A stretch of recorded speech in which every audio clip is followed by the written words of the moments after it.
Well, Ben, it looks mighty good on paper, but I think I'd like to see it close up again. All right. Father, you've seen that lumber a dozen times. Do you think Mr. Cartwright chopped it down since the last time you saw Now, it? Susan, you know better than that. Susan, your boy has a perfect right to see that timberland again if he wants to before he buys it. He sure has.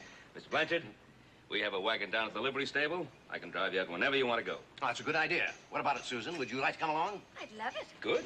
Boy, you got a bunch to do. Won't you let me drive? Oh, you can't drive with that bat on. Honey, with one arm, I can drive better 90% of the people in this town. Yeah, that isn't the way you were talking when we drove into town. I guess you make Oh, out. Look at that horse. A real miracle maker. Why don't you ask him to heal that shoulder of yours? Oh, I don't believe in them fellers, Susan. Run out of that snake oil and they're finished. Besides, my old shoulder's about well anyhow. You're very fortunate to be able to laugh at your troubles. That your injury can mend. There are others not so fortunate. Are you, Mr. Garth? I am what the young lady laughingly referred to as the miracle maker. If your shoulder doesn't mend, perhaps I can help you.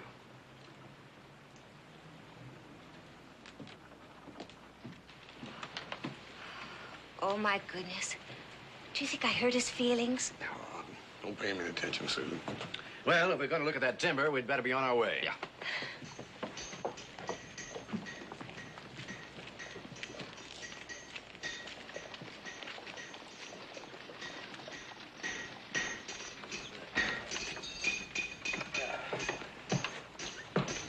You have a good ride now. Oh, we'll be back in about an hour. Oh, don't hurry now.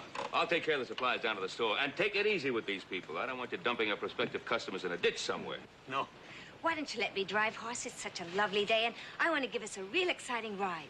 I don't know, Susie. These old horses have been spooked all day. Oh, come on, horse, please. Better not argue with a horse. When she's in this kind of mood, she can't win. I don't want my head caved in, too. Here.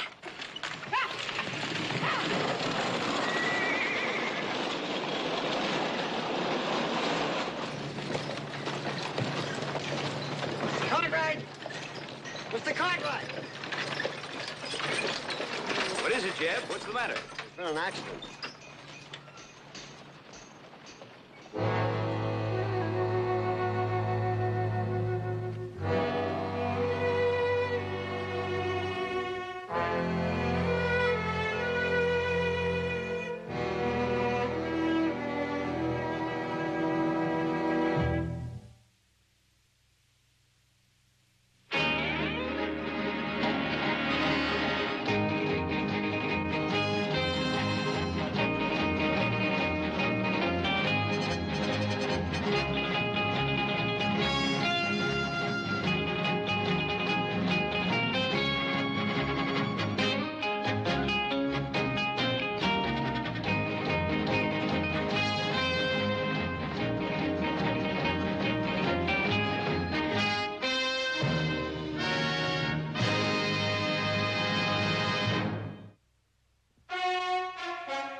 Blanchard's dead. Susan crippled.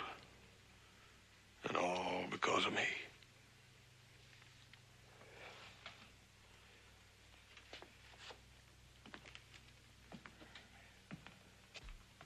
Boss, I'm getting just a little tired of hearing you say that over and over and over again.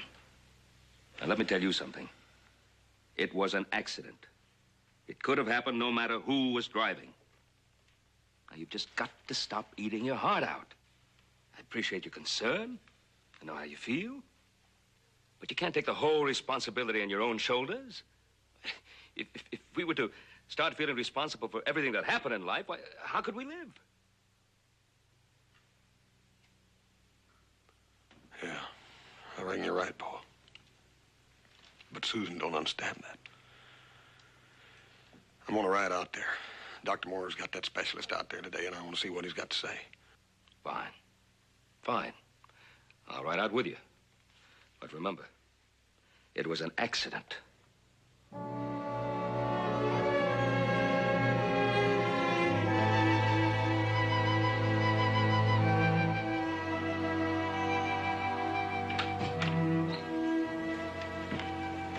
What'd you find out, Doc? I examined Miss Blanchard very carefully.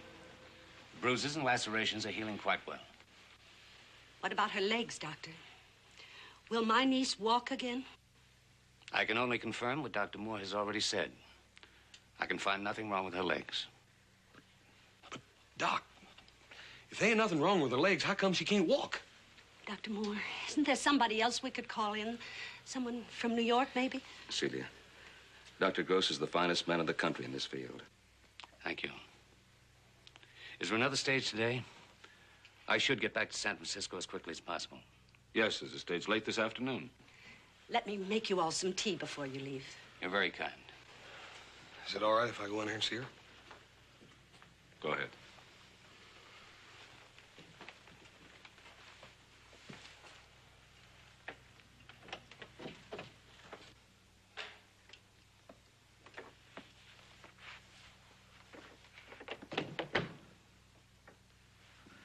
Hi, Susie. Doctor said I could come in and see you a minute. It's kind of dark in here, don't you? Do you want me to lift one of these shades? Leave them alone, Hoss. I like it this way. All right. That's the way you like it. Doctor says you're doing real good. Gonna be up in no time. I know what the doctor said, Hoss. His ain't the last word, Susie. There's lots of other doctors. I'm tired of doctors, Hoss. Tired of all that probing and poking. And all for nothing. Susie, you can't talk like that. You can't just give up. You know it, Hoss, and I know it. I'm never gonna walk again. Oh, if that ain't the dad-burnest bunch of foolishness I ever heard in my life, well, we get a doctor and find out what's ailing you, you're gonna be as good as new and up in no time. My father's dead, Hoss. My father's dead. All because of my foolishness. Susie, you can't keep on blaming yourself for that, and no more than I can. My pa says if people go through life blaming themselves for everything that happens, well, life just ain't worth living. It isn't. Now you listen to me. Hoss, I don't want to listen to anyone anymore. Just leave me be. Please. We're gonna find a way, Susie.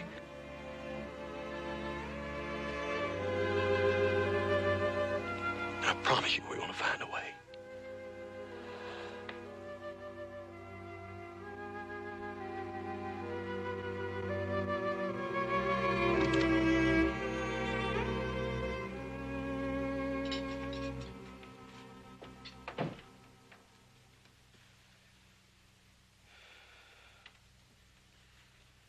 She still don't want to talk. I think everyone's doing all they can, Hoss. You two fellas are doctors. You ought to know what to do. But we're only doctors, not miracle makers. Only human beings. We honestly don't know what's wrong with Susan. Maybe we never will. Maybe whatever it is will gradually disappear. We just don't know. You just don't know. And you're doctors. What good are you? Hoss. It's all right, Ben. Your nerves are all riled up since the accident, Hoss. You know, I think you feel guilty. Sometimes guilt makes people feel edgy. That's exactly what's wrong with Susan right now. She blames herself for her pa's death. As Dr. Moore said, guilt affects the mind strangely. Doctor, do you think perhaps Susan doesn't want to walk? Perhaps. But the mind is a strange world in itself. Maybe someday it will be as important to treat the mind as we try to treat the body today. I don't know about this kind of talk. All I know is we got to figure out some way to help Susan. We can be patient, hope, and pray. That'll be a great comfort to her. I know. I wish there was something else we could give her. Now I really must be going. Boss, would you drive Dr. Gross and Dr. Moore into town? I've got to get back to the ranch if Miss Celia can get me a horse. Help yourself, Ben. Bye, Miss Celia. Miss Celia?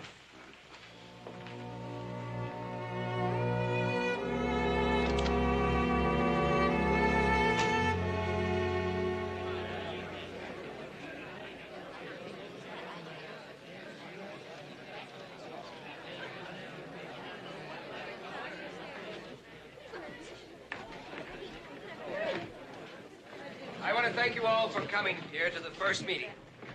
From this small group, the believers will grow. And I'm sure that by the time I leave, this humble meeting place will not be able to contain them all.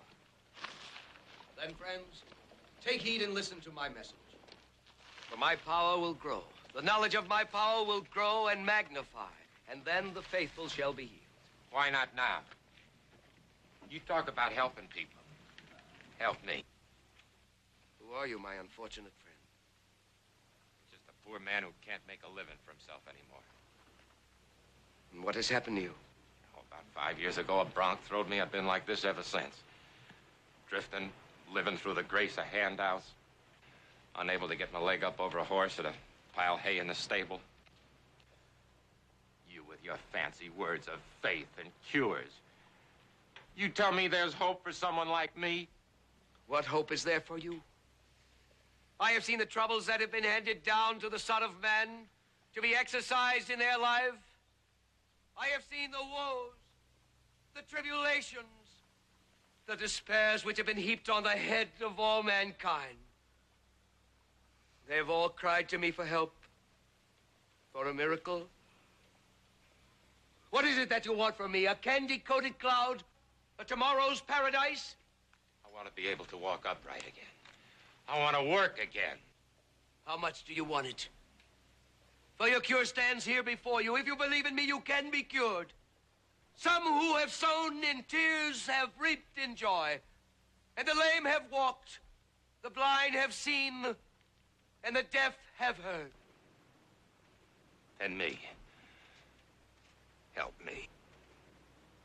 Do you believe in me? Do you have faith in me? Yes. I believe. Oh, then, my friend, as I lay my hands on you now, believe in me, trust in me, open your soul, open your heart to me. Believe in me, and your body will straighten. Have faith in me, and you will walk upright again.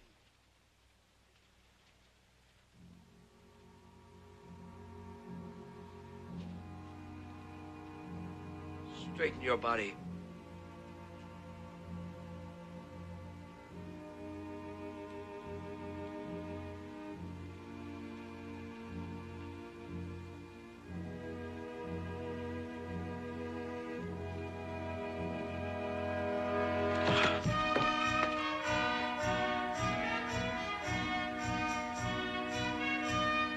It's been 5 years since my fall.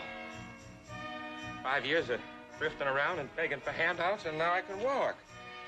You hear that, friend? 5 long years, now I can walk.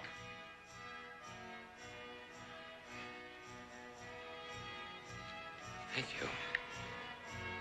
Thank you. Thank you. Thank you. Thank you.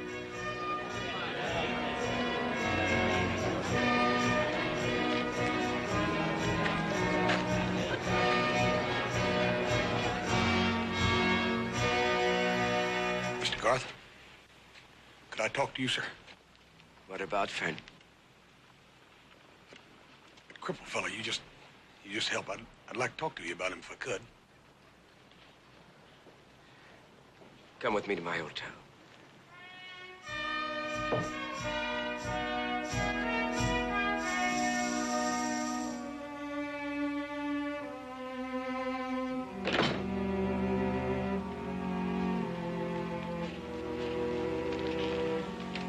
Susie. Susie, it's me, Hoss. I know. I heard you talking to Aunt Celia. Susie, there's something I gotta talk to you about.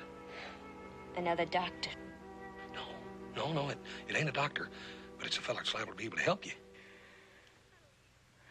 I just want to be left alone. Susie, you gotta listen to me. This feller's liable to really be able to help you.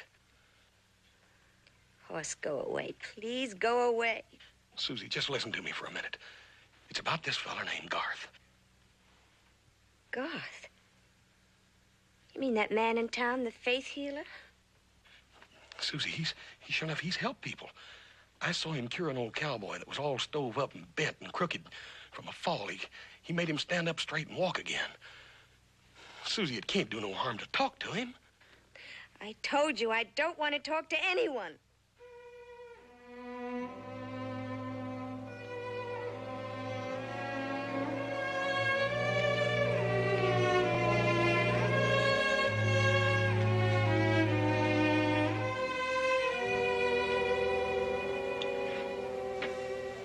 Feeling guilty about your paw again, ain't you?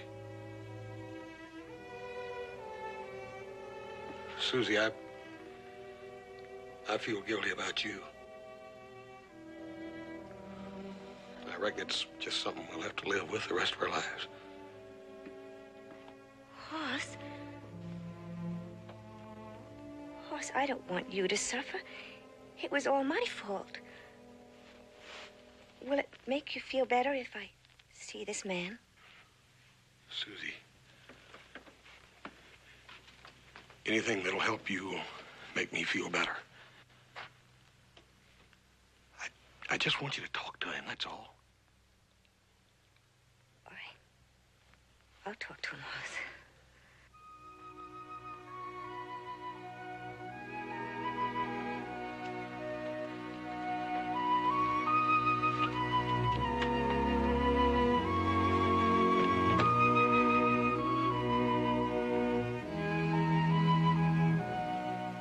I don't know about this, Hoss. I just don't know. But, Miss Celia, I done told you I talked to Susan and she wants to see him. I was under the impression that you'd explain this to the young lady's family, Mr. Cartwright. I'm sorry, madam. I hadn't intended forcing my way in. Just a minute. Miss Celia, you do want to help Susan, don't you? You don't want to see her lay in there in that room the rest of her life. Hoss, you know I don't, but this kind of thing... Well, ma'am, what harm can it do? We've already tried everything else. I beg your pardon, Mr. Garth. I didn't mean to be rude. Susan wants to see you. Naturally, you can see her. Thank you. Where is she? There in that room. Go on, I'll show you. All right. If you don't mind.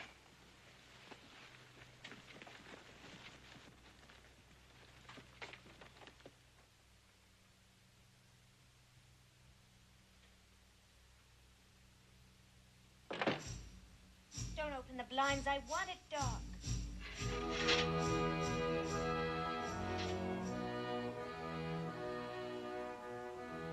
Do not be afraid of the light. I am Garth.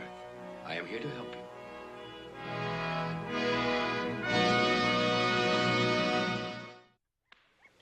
Oh, that's wonderful, Hoss. I'll tell you, they had a bunch of them. It was one of the funniest minstrel shows I've ever seen. Oh, I wish I could have been there. Oh, Hoss, I haven't even asked you about your arm. How is it? Oh, it's fine, Susan. I'll be out of this rig in a couple of days, I reckon. You're the one that counts. How you feeling? How you getting along? Oh, Garth says that I'm making marvelous progress. Well, it's been a couple of weeks. Oh, Garth tells me it won't be much longer. He thinks I'm doing beautifully. Well, Susie, it's you that I'm interested in. How do you feel? Well, I feel wonderful. Every day I seem to get more confidence. Oh, before the summer is over, Hoss, I'm going to walk again. Good. You moving your feet or legs or anything? No, but Garth says that it happens all at once when I have complete faith in him. Yeah. Appears to me like you got plenty of faith in him already. Oh, I do. But I guess I just don't have enough, do I? Well, good morning, Mr. Cartwright. Mr. Garth? Susan. I'm sorry, Hoss, but I've got to go to work now. Oh, I'll run along. I'll see you later. Well, before you go, Mr. Cartwright, Susan is entering a very critical phase of her treatment. It might help her if you didn't see her for a while. Mr. Garth, Susie and me have been friends for a long, long time. What possible harm could it be me coming to see her? Well, Susan and I are entering a period of intense concentration. Any influence outside, no matter how friendly, would tend to destroy that concentration. It might slow down her recovery. Tend to make it impossible altogether. I'm sure you understand. Susie, is that the way you want it? You want me to come back? Well, if Mr. Garth wants it, if he thinks it's best. I'm afraid I do, Susan. I think it's vital. That's the way it'll be, then. Well, see you later, Susan. Well, it won't be for long. I'll send for you. Bye. Goodbye, Mr. Cartwright. Goodbye, Hoss.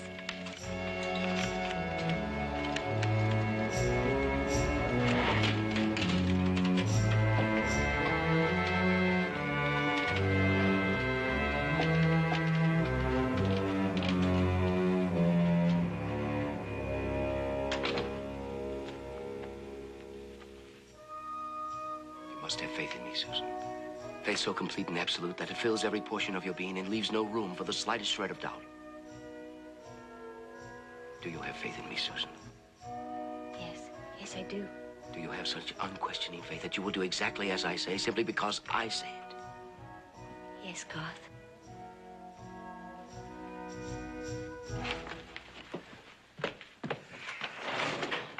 Well, what's the matter, Garth? There seems to be a limit to your faith. Oh, no, there isn't. No, there isn't. I have the most complete faith in you. You think you do, but you've never had complete faith before, so how can you possibly know what it's like? Well, I'm trying as hard as I can. There's something in there, something like a barrier that's holding you back, something like a dam, something we must remove if you're to be cured. Well, I'm not aware of it. But it's there. Removing it will take an even greater effort on your part.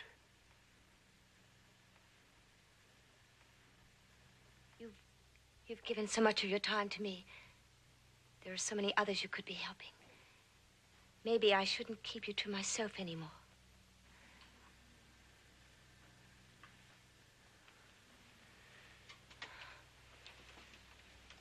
You're an unusual woman, Susan. Lovely of face and form. And most important, so unselfish. Thank you.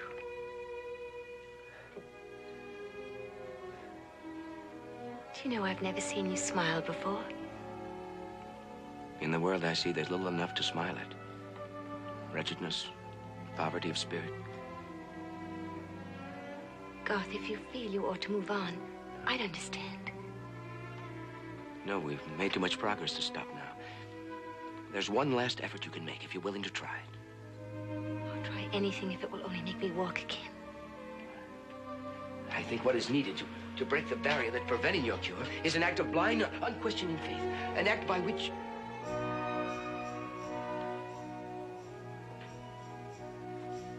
An act by which you place yourself completely in my hand. When you have put yourself in a position where you must trust me, where you must have faith in me, then and only then can you be cured. What do you want me to do? It will require thought. I'll tell you when I've decided.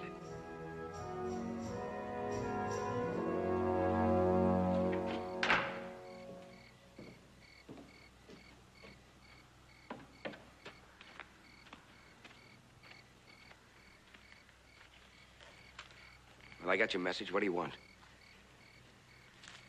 I want to talk to you. Well, make it fast, will you? I have to get back in the house. I've been working here for 2 weeks and you haven't told me a thing. I want to know what's going on. Look, I told you repeatedly, my ways are my own. And I told you I ain't leaving without part of that money. What money? Oh, now don't treat me like one of your stupid followers. I know how rich that girl is, and I know you're planning on getting some of it, and I want my share. You made a mistake, Thorne. This girl is sensitive. She's an intelligent, unusual girl. I'm going to do everything I can to help her. Poppycock. You've been preaching for so long, you're starting to believe your own words. Well, if you don't agree with my words, maybe it's time you left. Oh, no. You're not getting rid of me. I'm staying for this one. And it better not be too long.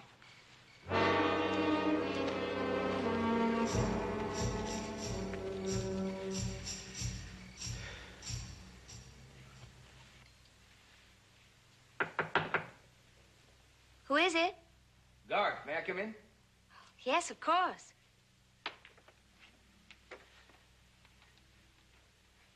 I spoke to you about an act of faith this morning, Susan. Yes? Well, I've been thinking about it ever since. Oh, so have I. And I've been worrying about it. Well, you shouldn't worry about it, Susan. I'd hoped you were looking forward to it, for a chance to express yourself in one of the most beautiful of all basic human emotions. I never thought of it that way. It sounded more like a test. What do you want me to do? Susan, I want you to marry me. Am I presuming too far? I don't know. It's just that I never thought anyone would want to marry me the way I am. Perhaps this will help you have faith in me. Faith that I'll be able to kill you. But it's also mechanical. I always thought that I would marry because of love. But faith and love are but two sides of the same coin. One cannot exist without the other. But underneath all those words, Garth, aren't you asking me to marry you so that I can walk again? No. Garth, that wouldn't be right. Susan, I'm asking you to marry me because I love you. Susan, please. Marry me. Don't you see I need you as much as you need me? Garth. You need me.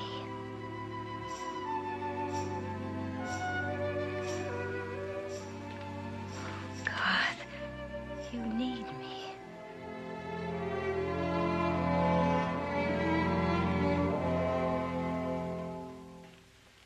Hey, a little bit tighter, will you? I said a little bit tighter.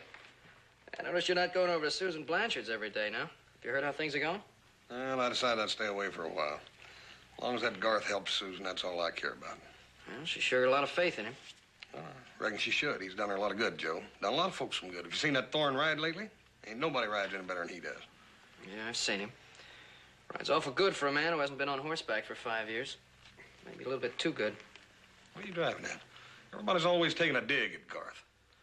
Yeah, maybe you're right. Just a feeling I have. Oh, Hoss. One of the Blanchard ranchmen just rode by, had a message for you. What sort of message? Susan wants to see you. Hey, you don't reckon she's walking? No, I don't know. It didn't say anything about that. Just might be. I better get over there.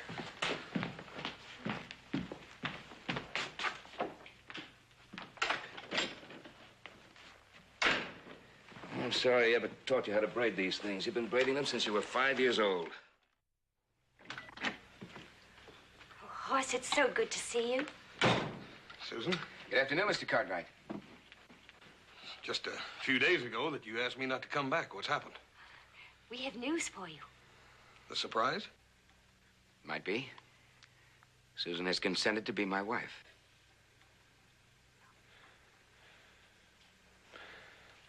Is what? Yes, we're getting married, Hoss. And I would like you to give me away. But, Susie, you hardly know this man. He's almost a complete stranger. He's no stranger to me, Hoss. We love each other. What's all the big hurry about? Won't you wait until you're for sure, Susie? I'm sure now. The sooner the better, for Susan's sake. We're planning it for Saturday.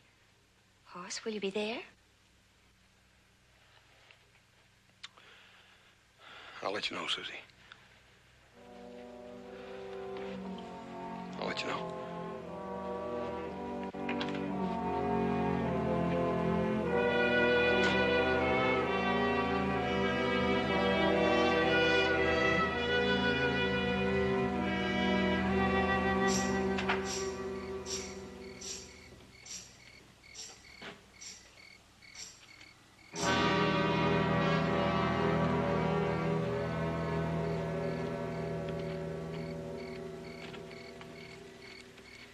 I heard the news. Congratulations. Pretty smart. Great big ranch. All that cattle. Look, what do you want, Thorne?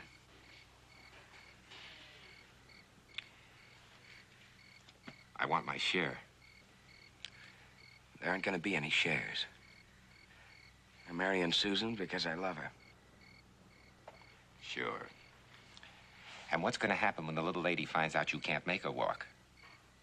Listen, she's going to see through you before the ink's dried on that license. Maybe. Maybe she can be cured. I have a feeling sometimes, at the right time with the right person, maybe I could cure her. Listen, you couldn't even cure a hangnail. But I'll tell you what you're going to do, Garth. You're going to go in and get some money from that little lady, and you're going to give me my share. No, I'm not. The agreement we had before is all over. Is it? Yes. And suppose I tell the little lady the truth. What happens to you then?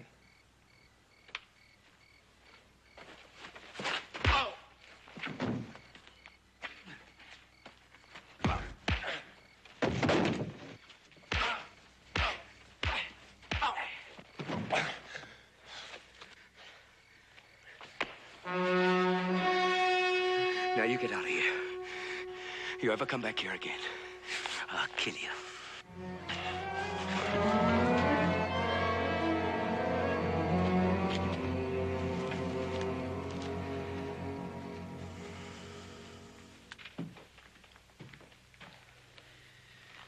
Son, I think you ought to do as Susan asks. Give her away at the wedding. Paul, how can she love him? She doesn't even know him. Oh, sometimes two people just look at each other once, and they're in love. What's really bothering you? Paul, I took Garth out there so he could make Susan walk again. I never figured on anything like this.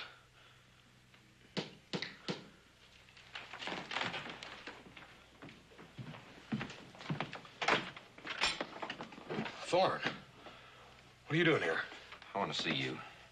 Come in. Paul, this is Mr. Thorne, the feller I was telling you about that Mr. Garth healed downtown. Oh, yeah. I'm pulling up stakes and I'm leaving tonight, but before I go, there's something I want to tell you. Go on. That Garth, the great healer, he's a fake. What do you mean? Every time we go to a new town and start a meeting, he cures me. That sets up the suckers real good for him. Now he's going to marry that girl for her money and that big ranch her father left her. Paul, that explains it, don't you see? That explains everything, the marriage. You're going to go back out there and confront him with me. Oh, no. I ain't going to get myself killed. Thorne! Thorne! Hoss! Hoss. Oh, you don't need him out there. But, Paul, I can't let her go through with this. Thorne being out there isn't going to help anything. Not if Susan really loves Garth. Oh, Paul, she can't love him. She's in love with what she thinks he is. Don't you see? He's got some kind of a hold on her or something. Paul, I can't let her go through with it. Yeah, maybe you're right. But you got to be real careful the way you break this to Susan. Yeah.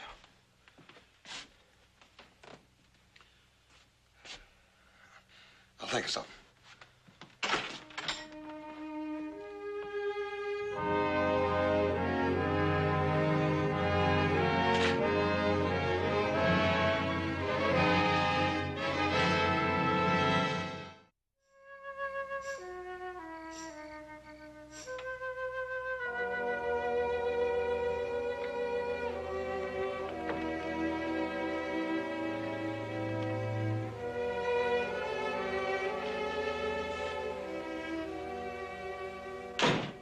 Celia, I'd like to talk to Susan. I just got her ready for bed. You can see her in the morning. Well, I think maybe she'd like to say goodnight to me. Now, Garth, just a minute, please. If it's money you want, I can get it for you. I'm a fairly wealthy woman in my own right. Just why are you telling me this?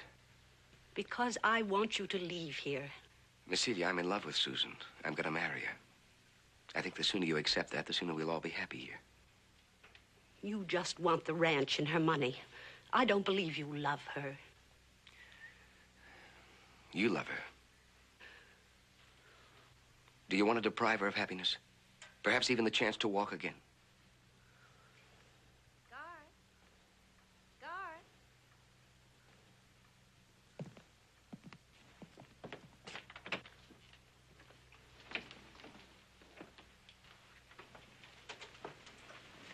I've been waiting for you to say goodnight.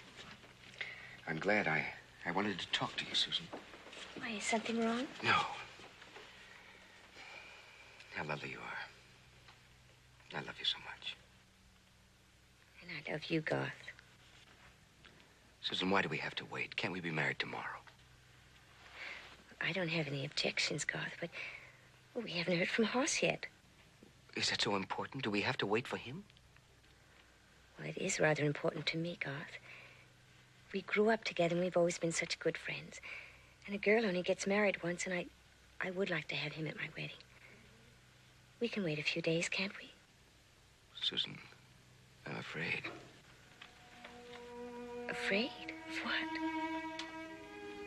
People, they don't understand me. They don't understand my abilities. I'm afraid they're going to try and keep us apart. Nothing will ever keep us apart, Garth. Nothing. Susan, this is so important to the both of us. Why take a chance? Why run the risk of perhaps losing? Well, if we don't hear from Hoss by tomorrow, you can go and make arrangements for the next day. Will that be all right? Yeah. Yes, of course.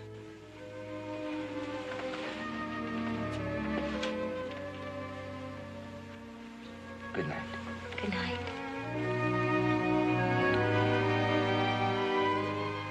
Pleasant dreams.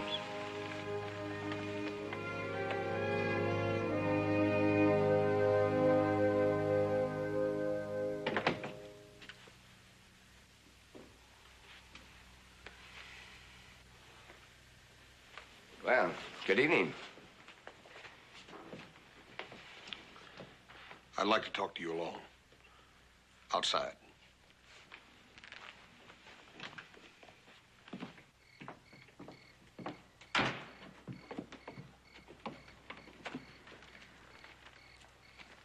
What's in your mind, Mr. Cartwright? What kind of man are you, Garth? Really? What do you mean? I just had a little visit with your compadre, Thorne. Oh. Well, look, let me explain to you about Thorne. Don't bother. Don't bother. He gave me all the facts. Well, he gave you the facts, but I want to tell you the reasons behind those facts. I'd like to hear them. All right. Look, in order for me to be able to heal anybody, they have to have faith in me. They have to believe in me. Now, Thorne's little demonstration is like an incentive. With that evidence, false as it may be, they begin to believe in me. They begin to have faith in me. Like Susan. Well, yeah, well, like Susan. But Thorne tells me you're a total fake. Now, what happens when Susan discovers that? What happens when she finds out you can't help her? But I believe I can. Susan isn't just following after me, begging to be cured. Look, I've fallen in love with Susan.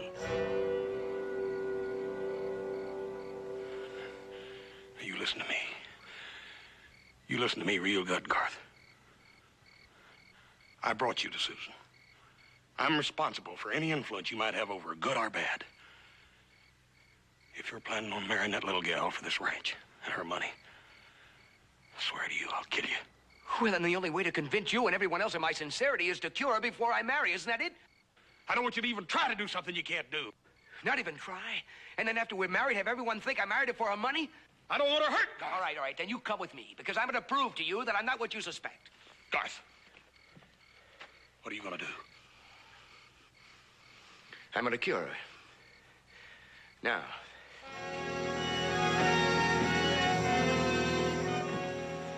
Miss Celia, I want you to get Susan. But she's asleep. Please. I think you best get her, ma'am. I heard your voices. I was so excited I couldn't sleep. Hoss, what are you doing here at this hour of the night? Garth, is anything wrong? No, Susan, nothing's wrong. Mr. Cartwright doubts my sincerity. He doubts my ability to cure you. Is that true, Hoss? Susan, I brought Mr. Garth here in the first place. I just want to be sure that he can help you. Oh, he He's going to help me, Hoss. But when, Susan, when? Garth will pick the time, Aunt Celia. I have picked the time, Susan. The time is now. Now? But Garth, you said that I had to have complete faith first. That first we must marry. I know, Susan. But you do have faith in me, don't you? You see, Mr. Cartwright and your aunt, they question my motives. Hoss? Aunt Celia? Susan, we must prove them wrong.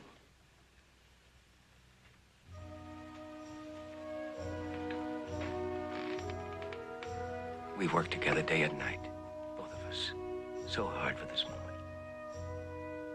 Ever since we first met each other, we have built up your strength in me. Your strength that I could make you walk.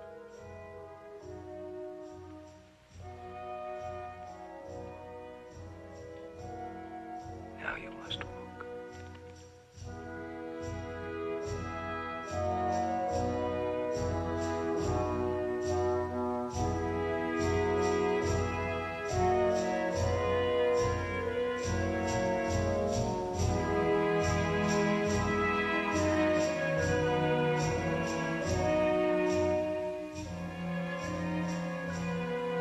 Tell you to walk. You will stand and walk to me. Now I say to you, walk.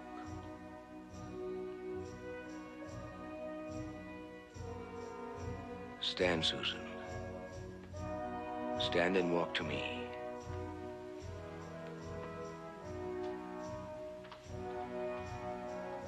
Stand, Susan.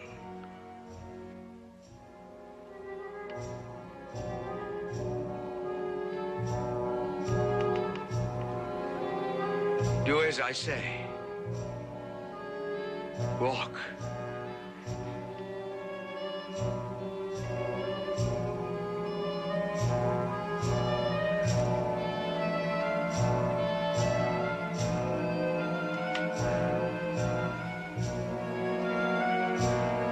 I command you to walk.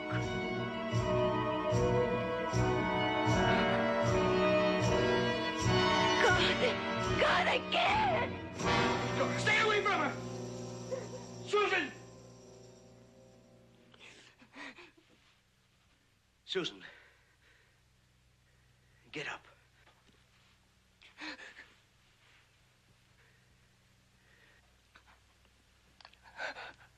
God, I can't move my legs. I can't. Get up, Susan. I command you to. Get up and walk. I can't. I, Garth, command you to. That's about enough. Garth, wait, I know I can. Garth! Now, wait, I know I can. Miss Celia, help me with Susan.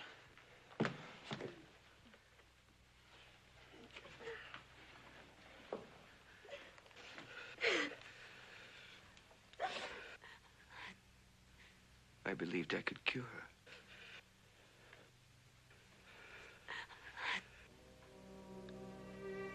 I believed I could cure her.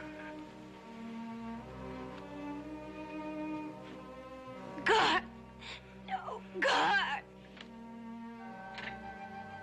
God! God! Susan. Susan. He's just a man. But I love him. Hoss. Hoss, I love him. No. You fell in love with what you wanted him to be. I'm so sorry, Susan. It was all my fault. I'm sorry. That's all I can say.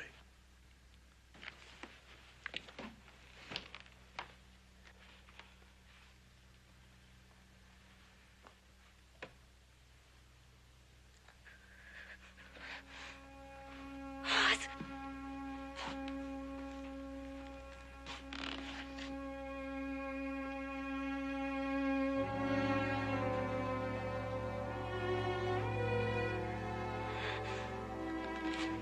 Susan.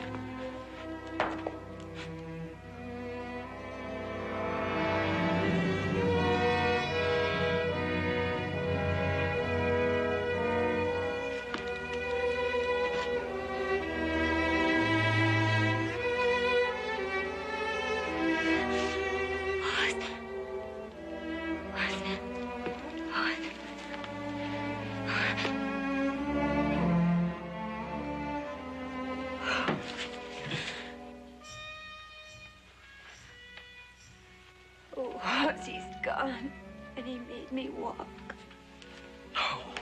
No, Susie, he didn't make you walk.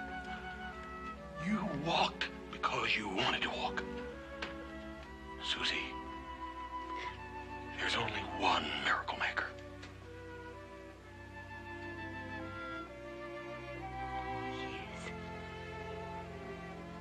Yes, you're right. Oh, Hoss, I wish he knew. Oh, I wonder if he'll ever come back. When he learns what you just learned, he'll be back. But I'm going to wait for him, Hoss. Because he will be back.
Yes, sir, mister. You can always tell a first-rate town by the way the people treat a stranger.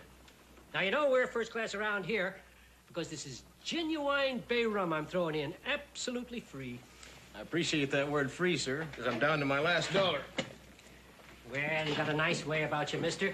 But if you want to make money around this town, your strong back will help you more than your good manners. Oh? The mines, they're running full blast around here, paying top dollar, too. The cattlemen, on the other hand, are suffering. What's good for one is bad for the other. Why, Ben Cartwright's been coming to town the past 2 days trying to get men for the roundup. But they're all taking jobs in the mines. Guess you can't blame a man when you stack up the difference in wages. Ben sure is persistent, though.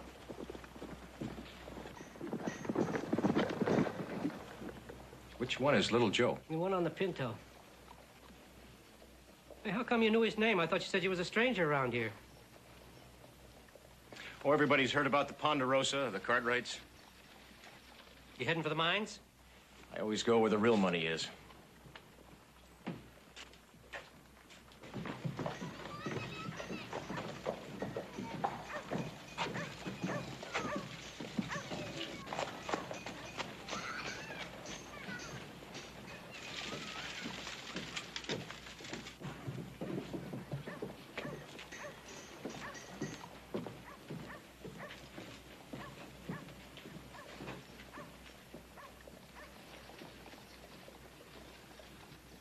Harry, you sure you want to sign on? Well, I'll tell you how it is, Mr. Ben. If I go to the mines, they're going to pay me too much money. Too much money? Well, what can a man do with money but spend it on Saturday nights for whiskey and women? Now, at my age, too much of both ain't good for me. Now, with what you pay me, I can stay healthy. You got yourself a job, Harry. An explanation like that deserves beer, Harry. Come on, Harry.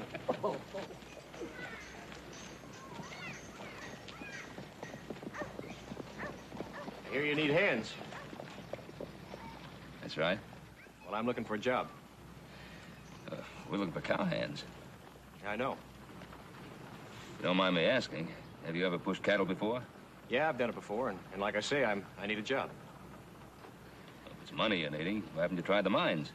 You see, a man should only go below ground once, when they plant him there in a pine box. Me, I like fresh air. Oh, that sounds fair enough, Pa. Where have you worked before, Mr.? Stafford, Clay Stafford. Yeah.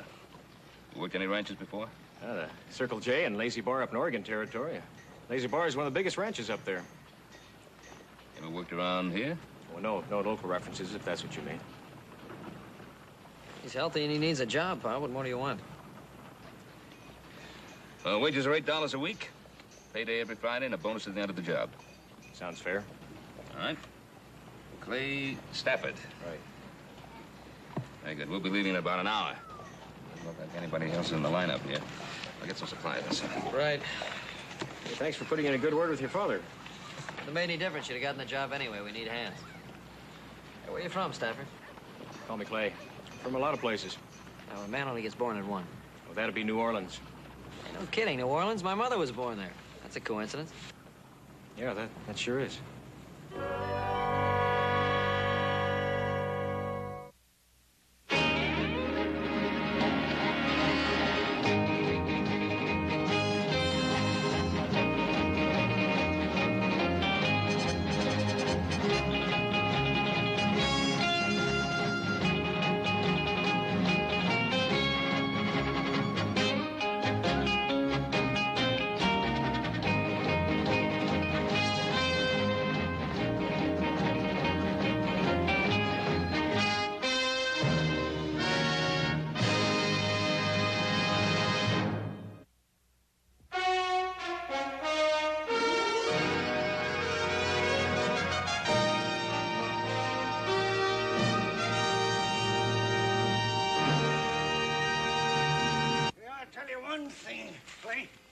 You gotta work for a living.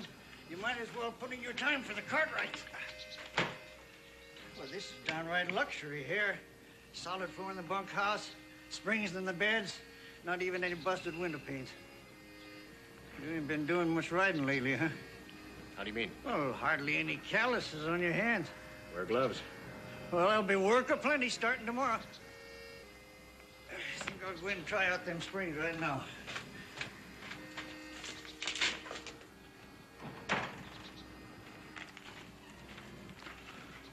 Huh. It's a pretty fancy holster you got there. Yeah, it's a McKendrick special. Looks like they left the front end of it off. Well, you see, you don't draw. The gun slips out. Oh, yeah. Reckon you'd be ready to fire that in a wink, wouldn't you? Yeah, it's fast. Won't be needing anything that fast around here.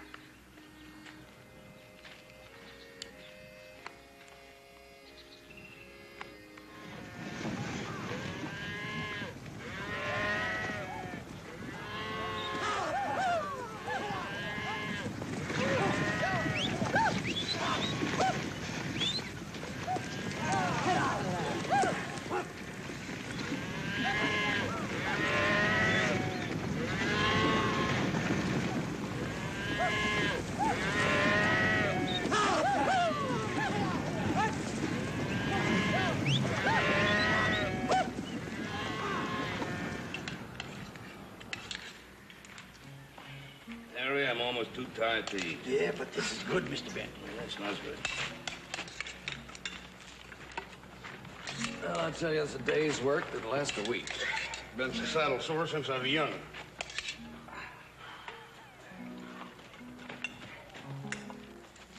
Well, I'm ready, Mr. Cartwright. All right. See you. Yeah. Where's he going? Back to the ranch. Gonna help little Joe bring out the supplies. How'd you talk him into that? After the day's work he put in. I didn't. He volunteered. Beaver for work, ain't he? We could use a couple more like him.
Clay, what are you doing back here? Thought I'd give you a hand with supplies. Hey, thanks. I can use a hand as soon as I finish the coffee. Some place you got here. Yeah, sure is. My pa built this place with his bare hands. I was born in that little room upstairs. But you said you were from New Orleans. No, that's where my pa married my mother. They were married there, and then they came back here to settle down. You remember your mother? No, not too much. Just what my pa told me about her. He always said she was like having spring in the house the year round. Always laughing, full of fun and warmth. Guess she must have looked pretty nice, huh? Yeah. Yeah, I guess she was about the prettiest woman in New Orleans. Hey, I've got a picture of her right here. I always carry it with me. What do you think? Like having spring in the house all year round. Prettiest picture I've ever seen. Sure wish this was mine. What? Oh, it was a silly thing for me to say. I was just thinking how I never knew my mother. Kind of wish she looked like this. Hey, we better head out if we're gonna get back to camp before sundown, huh? I guess we better. Those supplies won't take care of themselves.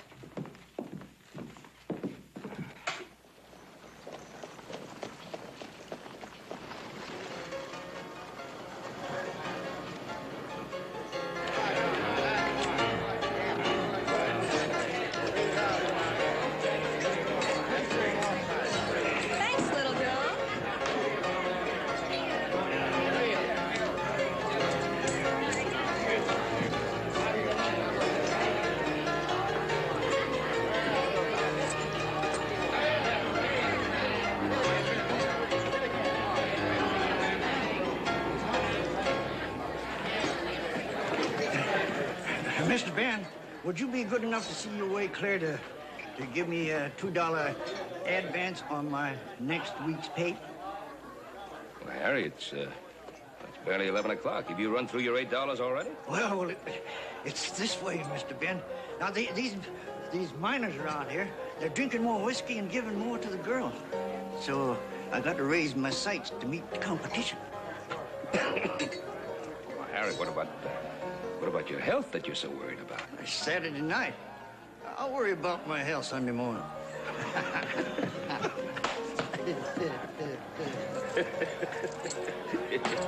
Thank you, sir.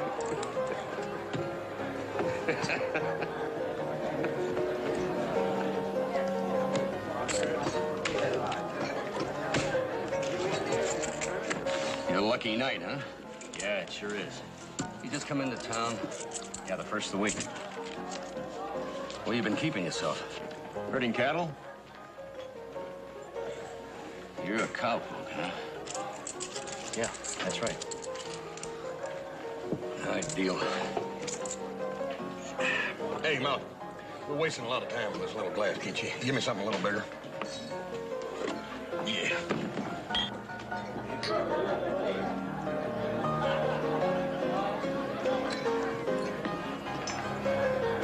Full house.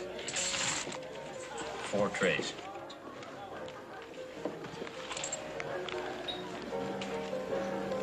You say you're a cowhand? Yeah, that's right. I've been working the Ponderosa.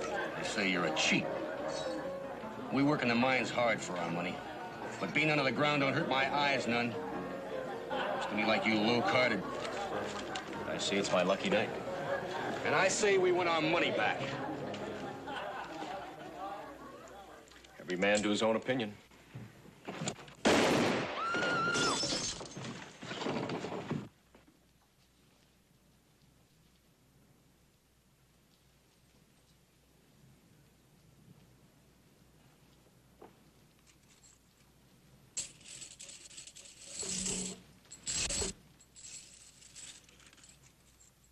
Time you get miners and cattlemen together, they just itching for something to happen. And this thing was just about what they were waiting for. Joseph, the sheriff's right. Best the boy leave town. Pa, it is not right and it's not fair. Now, we all know he shot in self-defense. Maybe so. But do you know whether or not he low-carded? Roy, a man is innocent until proven guilty. A stranger, a fast gun, and a card sharp all wrapped up into one package? Now, that's something Virginia City don't need. Oh, wait a minute, Roy. Wait a minute. What do you mean, a stranger? Everybody's a stranger until they settle someplace. And as for being a fast gun, if he wasn't, he'd be dead instead of the minor, so don't use that. All right, I'll grant you that. But you ain't answering the main point. Was he cheating or wasn't? But the point is there is no proof the man was cheating. That is not the point. Little Joe, when I first took this job, and that was a few years ago, I made an arrangement with myself. I said, Roy, the best way to handle trouble is to avoid it. And it's worked out pretty well. Now, if this fella Stafford stays around town, I'm just laying myself wide open to more killings. Can't you see that? Now, that's why he's got to go. No, I can't see it. It's not right, Roy, and it's not fair. Come on, Joseph. Sheriff knows best. It's his job. I'll take care of it, Roy. The young man will leave in the morning. Thanks, Ben. So long, little Joe.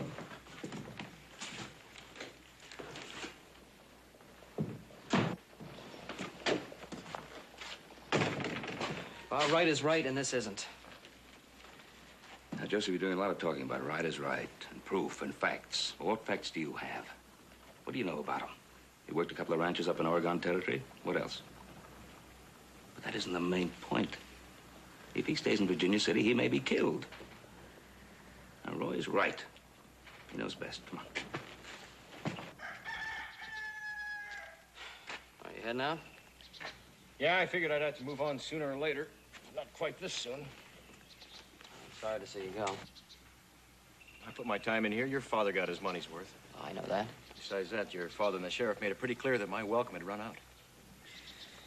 Yeah, I know. I still think they're wrong about that. I told them so last night. I mean, you stuck up for me? Argued against your father? Why not? What's right is right. Is that all? No, it's not all. I don't know. We got along pretty good. Kinda thought we could be friends.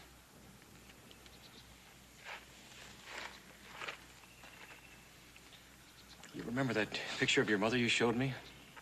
Yeah. Can I see it again? What for? Just let me see it.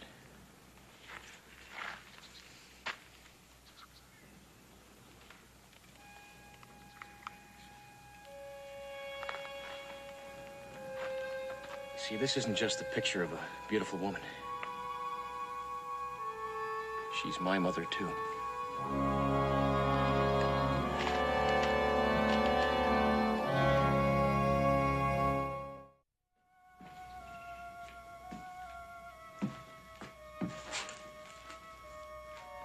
There's something I don't like about closed doors. Man's got a right to talk in private. Yeah, but when it's family, I don't like to be left outside. How do you know it's about family? When a brother shows up from nowhere, it ain't family. Maybe. Pa wants to talk to Clay alone. Of course, she told me she'd been married before.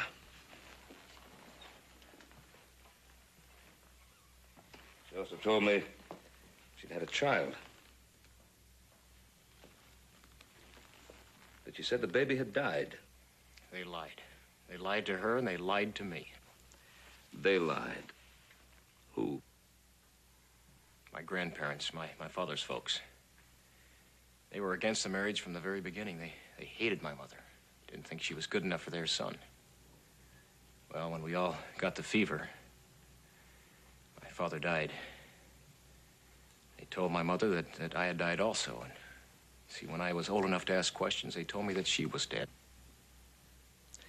And after all this time, how did you find us? Well, last year I shook the wander dust off my heels and went back to New Orleans. Guess I got sentimental, wanted to put a flower or two on Mother's grave. Of course, that's when I found out there wasn't any grave. After that, I checked with the Hall of Records and around, and that's when I found out about you being married to my mother and about the Ponderosa. Clay, why didn't you tell us all this when you first got here? Well, I didn't want to push myself into a family.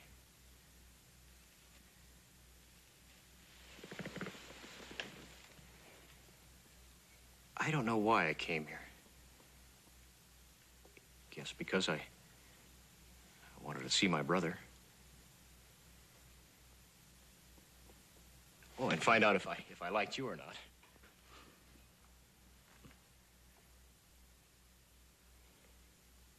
No, none of this changes the fact that I better be moving on.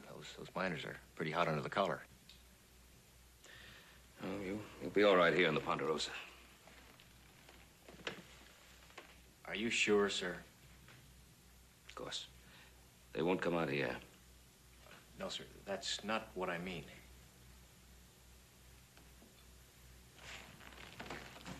What do you mean?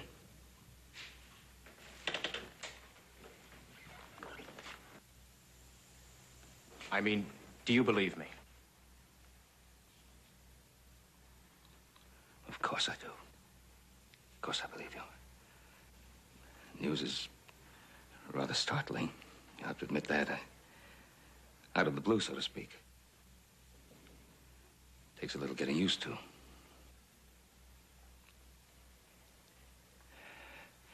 Look, we have plenty of room in here. Why don't you move in from the bunkhouse? Thank you, sir.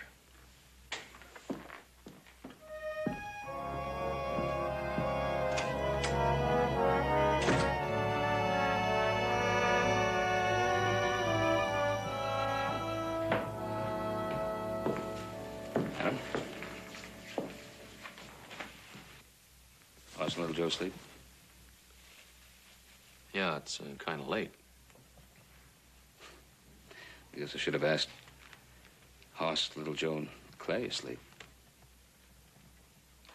Suppose I'll be asking that from now on. Yeah, I guess you will. Well, he sure came out of the blue. Hmm? Well, he did kind of come out of nowhere. What are you driving at? Well, I hope you don't mind, but Horst and I were kind of talking it over, and we, well, don't you think you ought to check his story out? You and Horst think that he might have made up the whole thing? Well, we think it's important enough to know for sure. I mean, it wouldn't do any harm to send a telegram to Judge Wharton down in New Orleans, would it?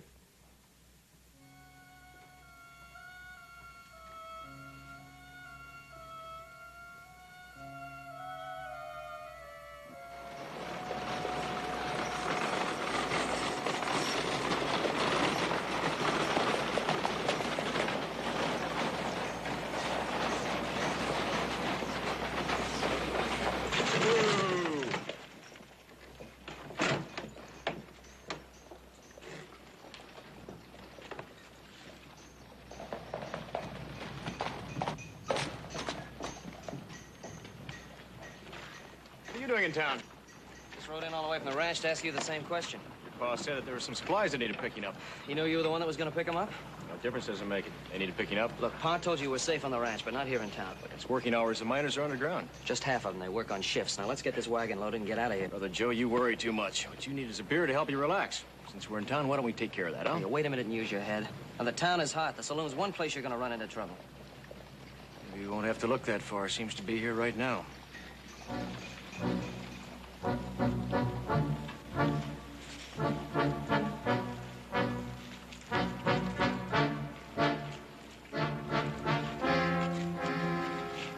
Pretty hot day. Maybe a couple of beers would cool us all off. Since Saturday, we're kind of particular about the company we keep. Take a horse thief, you can see the horse he steals. A fellow robs a bank, well, there's the money. But a card cheat, well, if he's good at it, it's over and done with before you know what's happened. Sam hadn't been drinking, nothing would have happened. There was no reason for it. Well, Sam ain't here to argue the point, but we are. And we aim to do more than just argue. You figure on using that gun? I never draw first. Just like to keep the street clean. You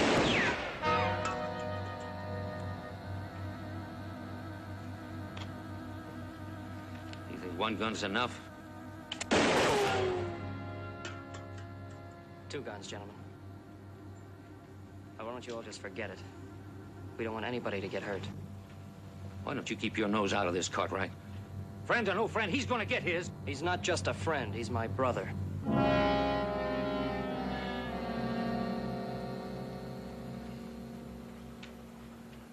All right. There'll be another day.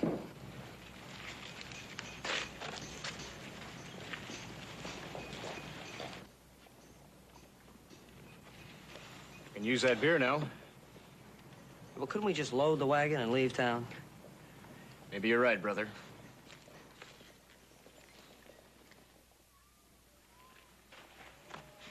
Well, the beans are on the fire. We'll have a drink. We better take it easy. We gotta be back to camp before light. Here's just the thing that'll help us take it easy. Here, drink up. You sure you got enough?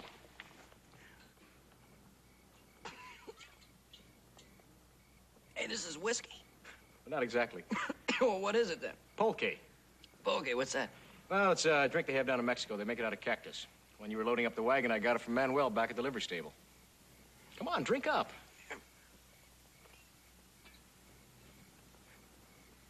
It's hot, but it's good. Yeah, just like riding a nice, easy bronc. But when he discovers that burr under his saddle, watch out. Don't worry about me. I can take it. You know, this is better than a saloon. Yeah, you're right, and the company's better, too. Hey, how'd you happen to learn about this, Pulque? Pulque, yeah. Well, when I was down in Mexico, it's the only kind of liquor they have down there, so you have to learn to like it. What are you doing down there?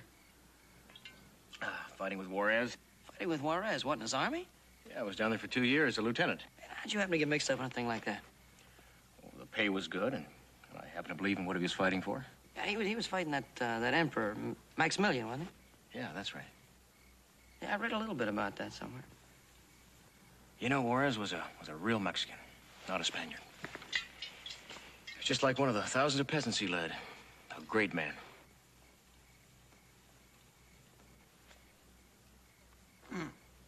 Hey, you know, it's kind of sad he had to fail.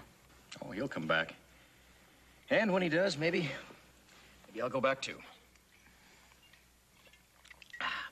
Hey, you know, we're getting much too serious. Come on, drink up, will you? All right. Hey, look, I'll tell you about the girls that used to follow the army. Now, look, there was this one gal. Her name was Conchita. Oh, Conchita. So, you see, when we ran out, Conchita went right through the enemy lines and brought back a couple of jugs. Brought back a couple of jugs. Hey, look, now that is the kind of girl, that Conchita. That's the kind of girl that I would like to have. Hey, you know, Conchita, she had a sister, Rosita. Rosita. Hey, listen now, in all seriousness, we ought to get down there and get that Conchita and that Rosita. I'll drink to that. Viva Juarez! Viva! Viva! Viva la revolución! Viva, viva! Viva! Viva! Viva Pulque! There's a lot of pulque in there. Oh, that Conchita and Bonita. Viva your Rosita! Viva my Rosita and Bonitas. Viva my brother! Hey! Viva my brother! Viva! Viva, brother! We've got to get down there and viva that Conchita and Bonita. Viva!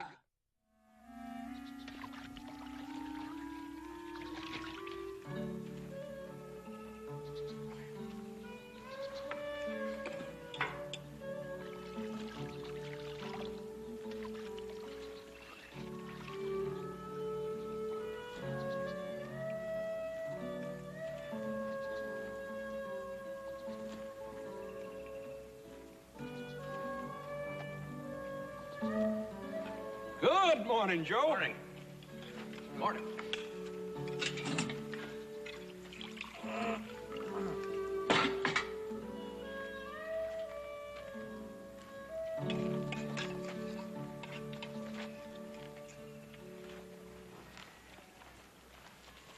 After a night of chewing the fat, nothing like a big breakfast to get you back in action. Hey, yeah, that's right. Speaking of fat, I'm gonna have me some more of that fat back. He really ain't nothing quite like some good old salt sow belly for breakfast, right, Joe? No.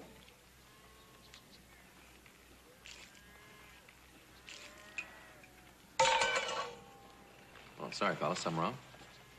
No, I'm raring to go this morning. It's too bad we drank all that pulque. You'd like it. You know, now, me, I personally prefer a great big glass of hot whiskey, about 100 proof. Oh, yeah. I guess we're just unlucky, huh? Well, morning, boys. I'm here to work. Oh, morning, Joseph. Say, I've never seen you look better. Oh, I'm feeling real good, too. Oh, well, that's real fine, because we sure got a lot of work to do today. You, boys had quite a chat last night. Yeah, I guess we overdid it. Well, I think he'll live. Boys, I gotta ride back to the ranch. Keep things moving, eh? Right, pal.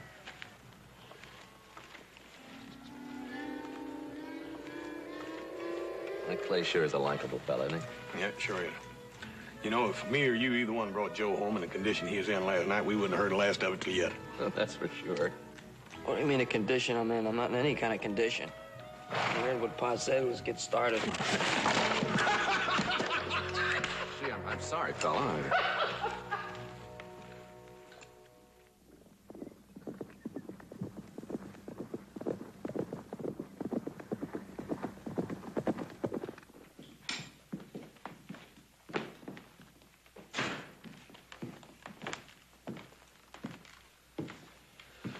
What's the matter? We heard you wanted to see us. Yeah, I got the telegraph back from New Orleans. What'd it say? Story checks out. What's the matter, then? Alvin Wharton is a very good lawyer. When he investigates, he gets all the facts. Marie was his mother. He was born in New Orleans, raised by his grandparents. It's all true. What's the trouble, Paul? Something that Alvin found out that happened 2 years ago. 2 years ago? Yeah, a little town in Texas, Chico Wells. Seems there was a card game. Clay was winning a lot of money. Man accused him of cheating. Reached for his gun. Clay killed him. Yeah. It's sort of stretching the long arm of coincidence, ain't it? I'm afraid that's how a lot of people will look at it. How do you look at it? What are you going to tell little Joe? Well, he's going to have to face the fact that there can be weaknesses in people, even in those you care about. You going to let Clay stay around? Guess we'll have to give him the benefit of whatever doubts we have about him.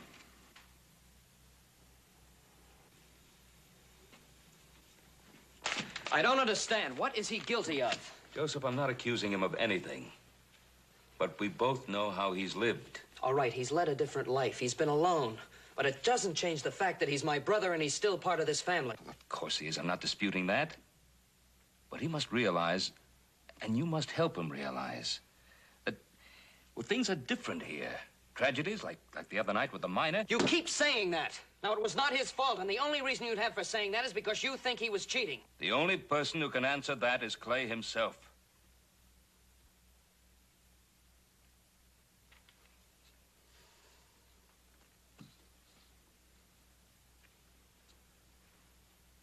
All right, I'll talk to him.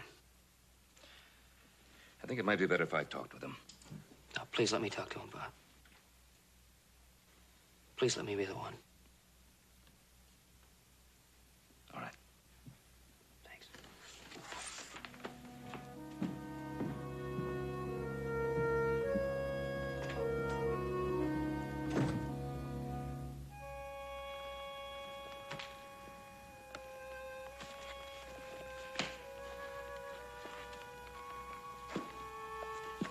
Hey, Clay, you know, I've been thinking. Now, the roundup's going to be over in a couple of days, and I thought you and I could take a trip somewhere.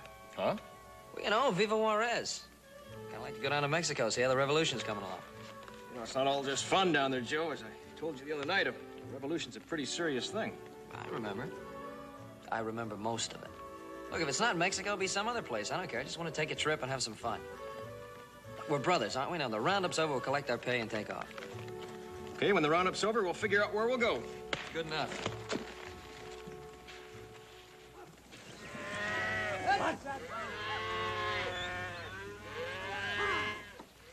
Clay?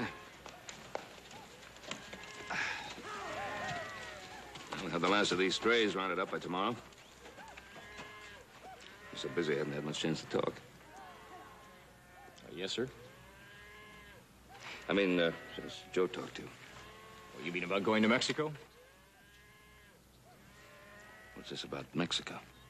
Well, the other night we talked about the 2 years I spent with warriors in Mexico. He thought now, after the roundup, it might be fun to go down there. I see. That's all he talked to you about? Yes, sir. Well, what was he supposed to talk about, sir? And Clay, we understand what a rough time you've had these past 10 or 12 years, making your way alone. And understand that your way of life is different from ours as a result. Your values are different. The past is past. You're part of the family now, and we'd like you to stay part of the family. Hope that our way of life, our values, will be yours from now on. Well, sir, I don't know.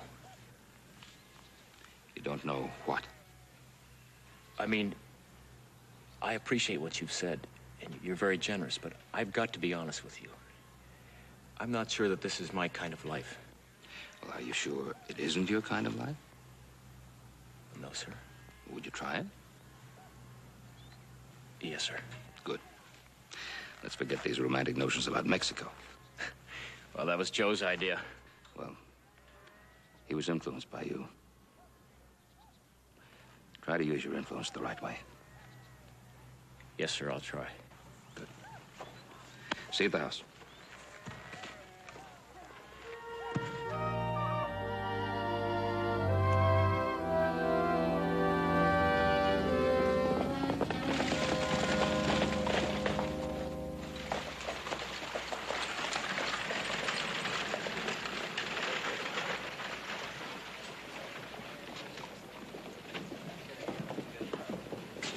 Thanks again, Mr. Walsh. Healthy boners for all hands this year. That sure is. It's one roundup that ended up better than it started.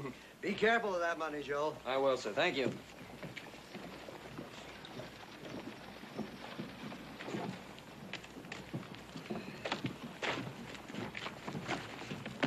Hold it, Cartwright. Go in the alley. Come on, move.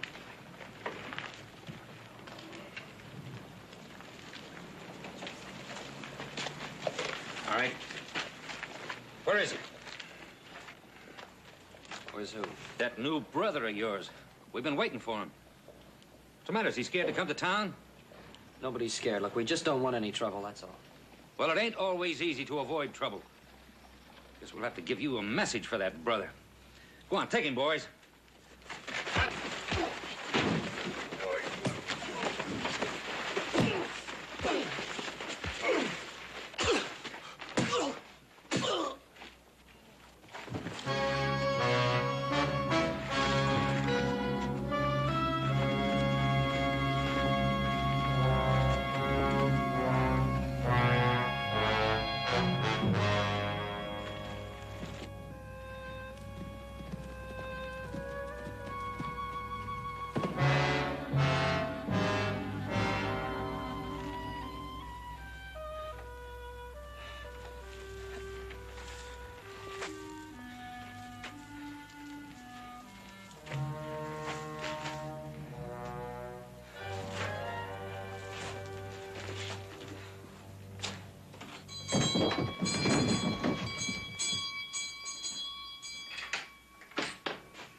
Get him in the house.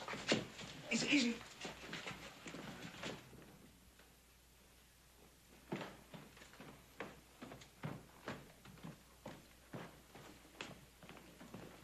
How is he, sir? He's pretty badly beaten up, but he'll be all right. Well, did he tell you how it happened? Yes. Apparently the miners meant it as a message to you. I figured that's what it was. I'm sorry, sir. I should have taken off before now. I'll pack my things tonight. No, Clay, that's no answer. As I told you, you're family now. We'll handle it together. No, sir, that's not what I mean. You see, trouble's been following me all my life. No matter what I do, no matter where I go. And now it's followed me here. Well, running is not going to solve that problem. We'll handle it somehow. I'll get some broth that I've been heating up.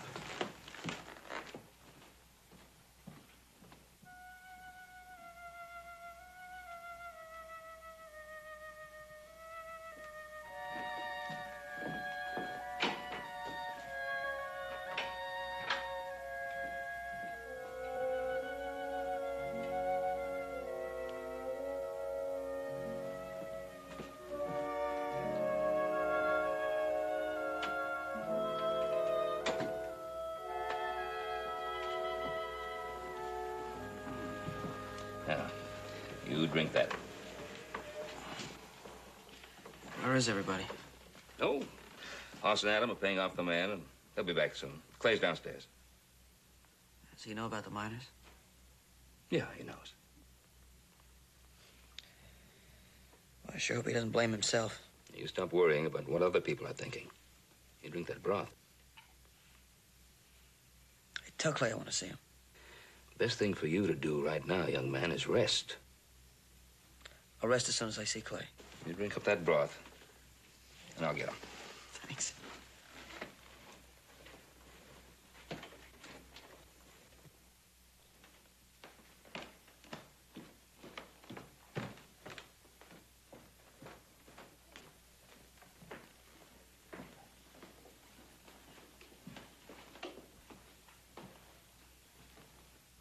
Clay?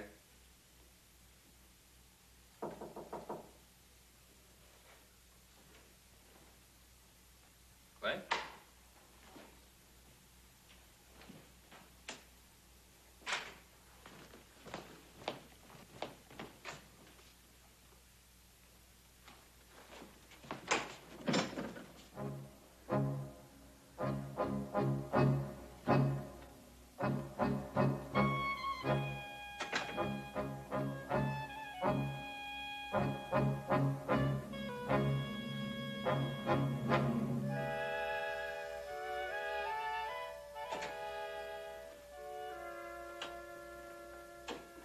Oh, where's Clay?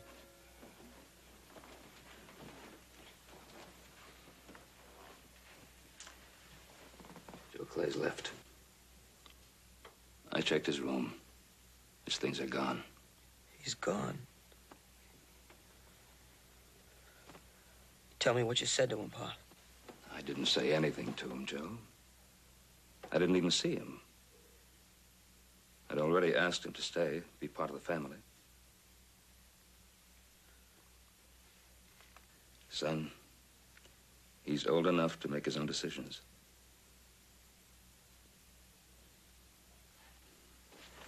The important thing for you right now is to rest. Take care of yourself.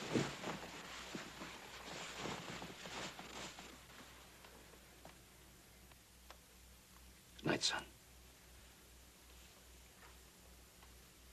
Good night, Pa.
Why'd you leave without me?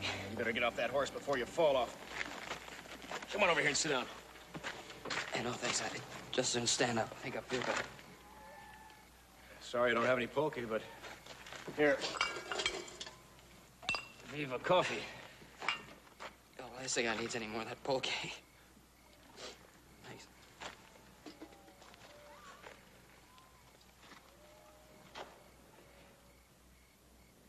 Why'd you leave without me? Just like I told your pa, trouble's been following me all my life. I mean, look what happened to you just on account of me. That's no reason. I've been in fights before. Yeah, but this time you were lucky. It was their fists. Next time it could be their guns. Look, Clay, we're brothers. Your fight is my fight. This thing with the miners, we can settle together. Look, you have family now. Don't leave. It won't work, Joe. Clay, we're brothers. We can make it work. Look, let me explain something to you. Just because we're brothers doesn't mean we have to think alike, be alike, do alike.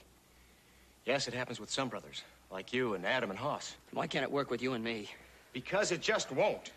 Look, you lived all your life on the Ponderosa, and you like it. But you see, I couldn't. It would be like being in a cage. All right, then I won't ask you to stay at the Ponderosa now. We'll travel around together. You feel you're ready to settle down? You could no more live my life than I could live yours. Well, how do you know? I've never tried it. Look, you saw what happened to that miner. It's happened before, and it can happen again. Maybe things like that won't happen, Clay, if we're together. No, it couldn't. Look, you just get in my way. Clay, you don't mean that. You know it. Look, will you get it through your head that I don't want you along? I don't need your family, and I don't need you. Now, will you go home, Joe, where you belong?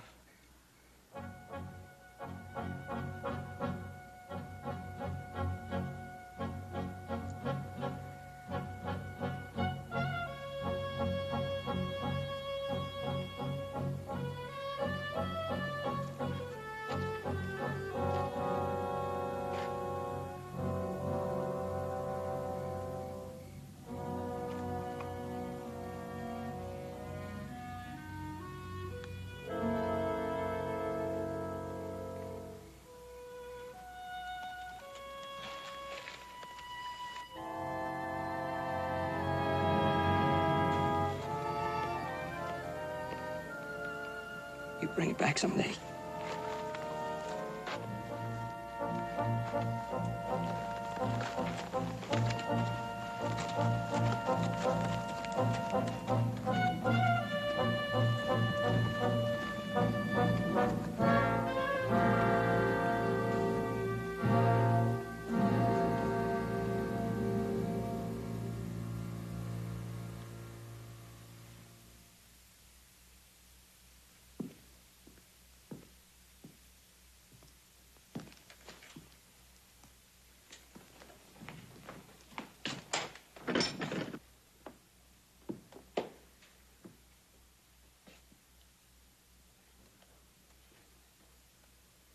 You all right, son?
Hey, Adam. See little Joe? No sign of him. You don't reckon he went back to the ranch? Nah, he's probably found some little girl who couldn't resist his boyish charm.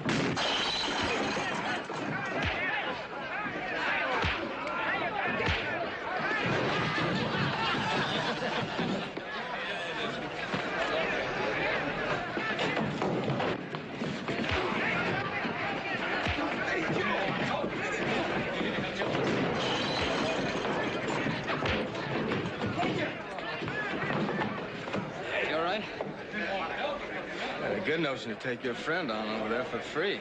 Yeah, well, let me stop you. It's just my brother. Still say I could have stuck with you for 4 rounds. Yeah, well, we'll try it again sometime when your old mate aunts aren't around. All right, boys, drinks on Dave Donovan. Go get a drink on Dave.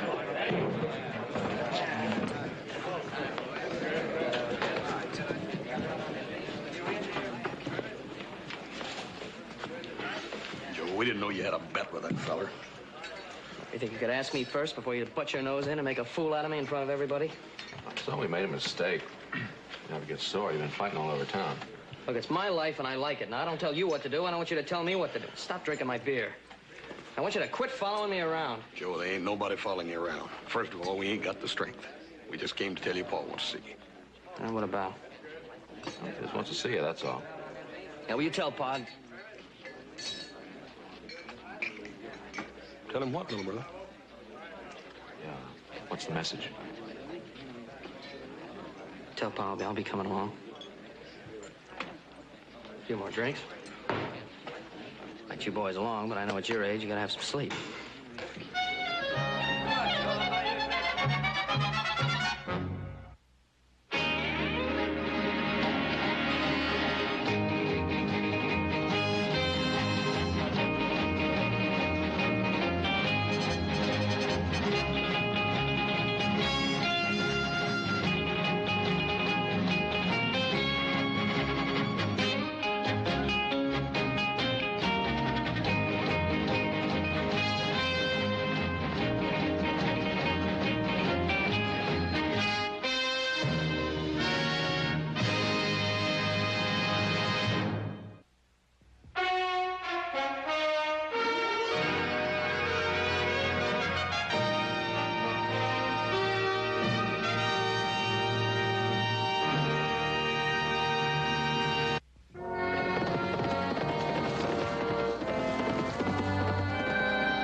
Just a moment, young man. Hey, Pa? In this family, we talk to each other. We don't mumble under our breath. Come here.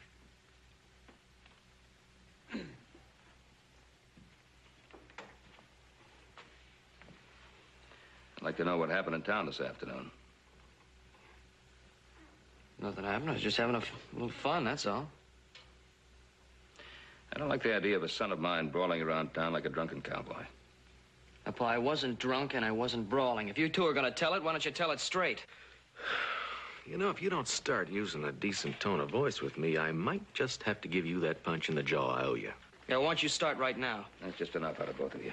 Paul, little Joe's been spoiling for a fight for 3 weeks. Why don't you let him have it? Well, come on. That goes for you, too. Just a minute. This will go for you 3. You can't talk to each other without fighting. Get on up to bed. Now, go on.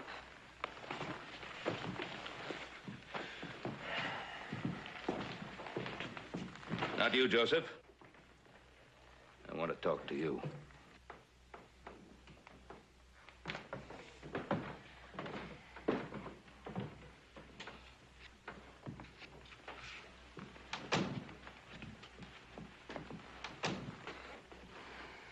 Now, what's this all about?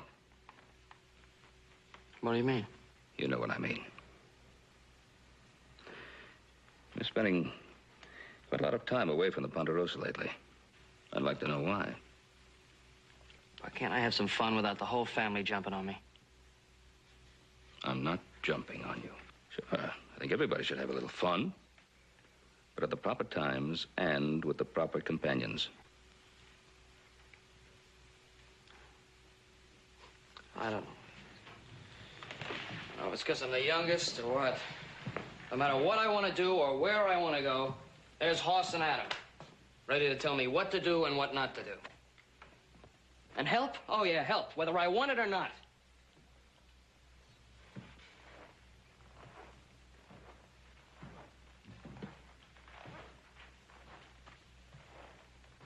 Well, don't you think we ought to help each other?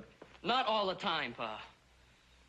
I've spent my whole life on the Ponderosa seeing the same old faces and doing the same old things.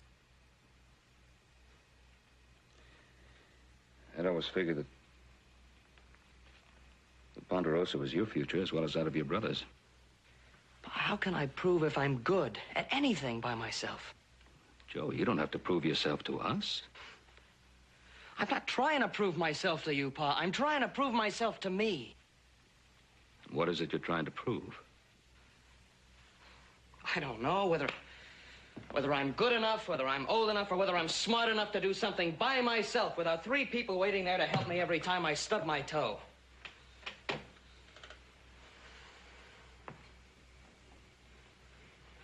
Pa, it's not that I don't appreciate what you...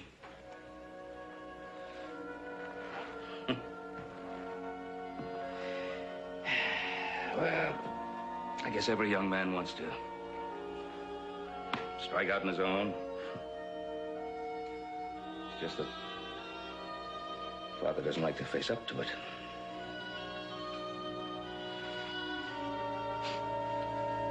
Oh, I'm sorry. I don't know what gets into me sometimes. I get restless or something. I don't know.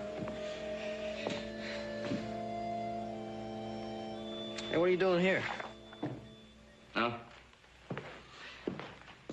When you were in town, you must have heard about that new mine they're opening up on the other side of Sun Mountain. Yeah. Well, Bert Crawford of the Sun Mountain Company is asking for bids to supply the timbering. Bids?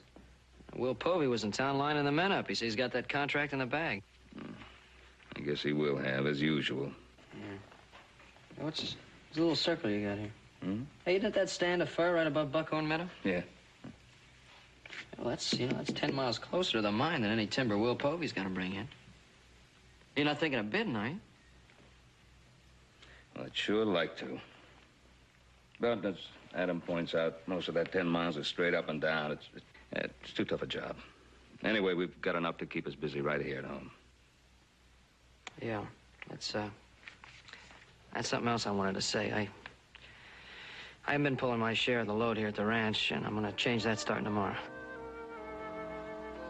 Sure. Well, I'm for bed. How about you? No, I think I'll just stay up and read for a while, but I don't worry. I'll get to bed in time and get up early and start working. Night, son. Good night, Pa.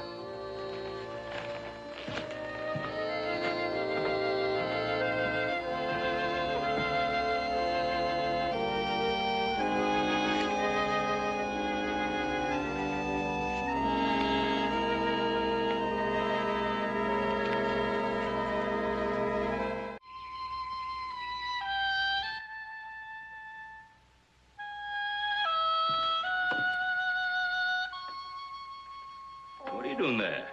You've been up all night? Yeah, Pa, I have. Here, take a look. I got it all figured out. You got what figured out? How to get that buckhorn fir to the Sun Mountain mine and beat Will Povey's price. Now, Joe. Well, Adam I and can do Horseman at what? I can do it. I've got it all the figures right here. Look. What's this? It's the most papers I've seen you with since you was in school. And up early, too. Well, Joe's decided that he's going to bid on that Sun Mountain timber contract for us. The timber contract? Well, we'd agreed it was too big a risk. Yeah, what about Will Povey? Yeah, what about Will Povey? I thought about Povey. I'll underbid him by plenty and still make a good profit. Well, you know Povey can play pretty rough. That's fine with me, too. He wants to play rough. I'll hire a crew that plays rougher. Yeah? Who you got in mind? I figure for a foreman, Dave Donovan. He's young and he's tough. Donovan? He's a good man, Pa. Now, that doesn't make sense. You're sure you can do it? I know I can do it. Well, I say let Joe do as he wants to. Huh? Good luck, little brother. Thanks. Tell you what, I'll get you Jake Weber. He'll make you a great foreman. He's a good woodman, too. Adam, I told you I've already got a foreman, Dave Donovan. All right, I'll take a few days off and help you myself. Hey, yeah, me too. The range can wait, can't it, Paul? I don't need any help. Now, look, this is my idea, it's my job, and I want to do it by myself. Is that agreed, Pa?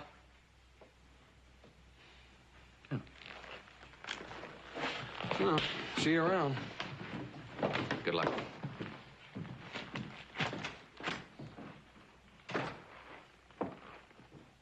Joe? Come here.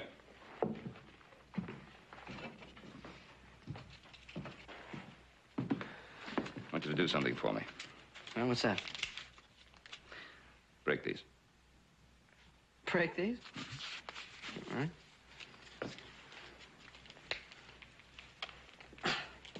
Wait a minute.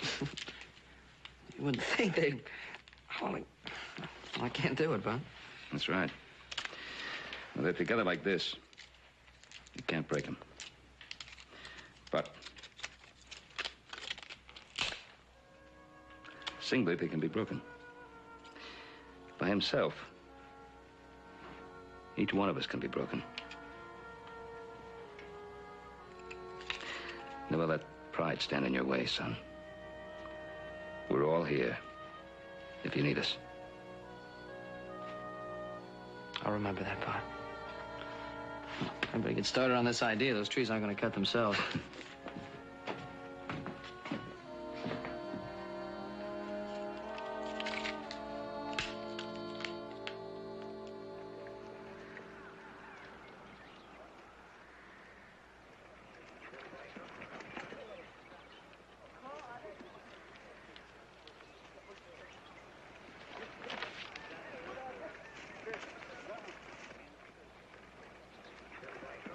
Good afternoon, Mr. Povey.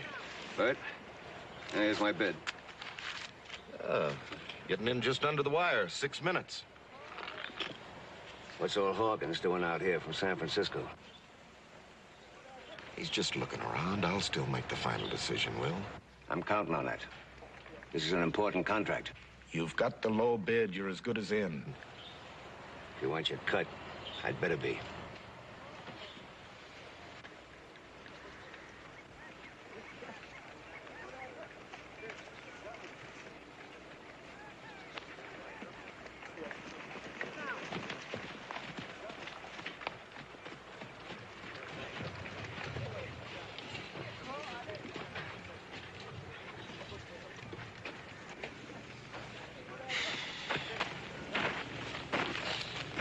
I think I'm gonna just check my figures over on this bid, make sure I got everything correct before I turn it in.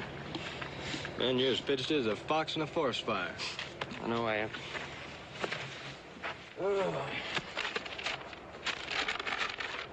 You bidding? Uh-huh. Cutting it kind of fine, aren't you? Bid close any minute now. Yeah, well, I'll make it. Kind of young to be bidding on a big contract like this. Look, do me a favor. Don't talk to me right now. I'm trying to add these figures up, and it's kind of hard for me. All right? 17 times 7. 119. Thanks. That's your bid? Uh-huh, yep. Awful low, isn't it? No, it's an honest bid. It's about time Sun Mountain got one. I don't follow that, son. It's real simple. They've been getting bilked out of their timber contracts for a long time. Well, now, wouldn't the folks that run the company put a stop to that sort of thing? No, I mean, stop it. What do they know about it? The company's probably run by some fat old money bag sitting behind a desk in San Francisco. Couldn't tell you beans about the mining business. Bid's closed. Uh-oh.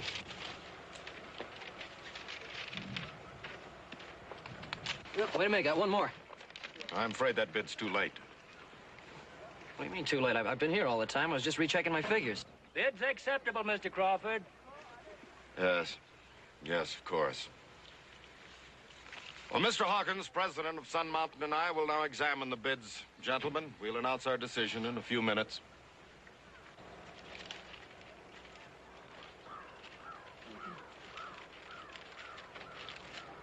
Your papers, young man. I don't know what your name is, mister, but I want to thank you a lot. The name's Hawkins.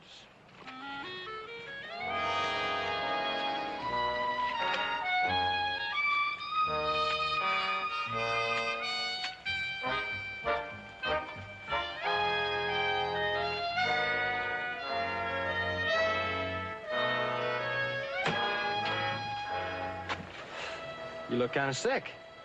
Oh, no, I'm fine. I'm in great shape. Just called the president of the mining company and old fat money bags.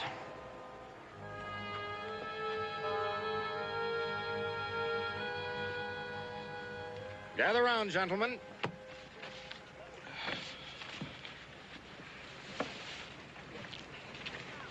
Mr. Crawford and I have examined all the bids. For instance, Mr. Povey here has offered a very good price. Well, I've always tried to give Sun Mountain the best deal I can, Mr. Hawkins. Crawford here can tell you that. Yes, indeed. This time, I'm afraid it isn't quite good enough. We have a few that are somewhat lower. In fact, Joseph Cartwright here is considerably below you, Mr. Povey. Well, he can deliver Ponderosa pine, Mr. Hawkins, but the contract calls for fir. And that's what I intend to deliver. Well, you're not talking about that stand of fir up above Buckhorn Meadow, are you? Yeah, it might be. Well, you'd never get it out. That country goes straight up and down between the mine and there. Is that true, Mr. Cartwright? Yes, sir, that's true, but I've taken that into consideration in my bid. Mr. Hawkins, you can't take this... Quiet, please. I like your spunk, young man, and your price. Joseph Cartwright wins the contract. Thank you, sir.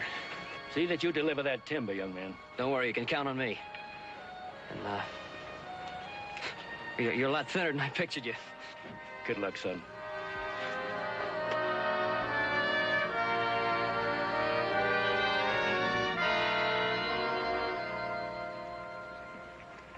I'm sorry, Will. I did my best. Yeah, I'll bet you. This is liable to cost you quite a bit of money. Both of us. Unless we can do something about it. You son of a gun, you did it! Well, wait until Pa hears this.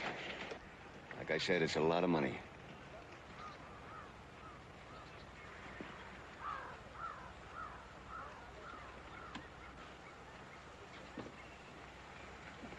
Joe Cartwright.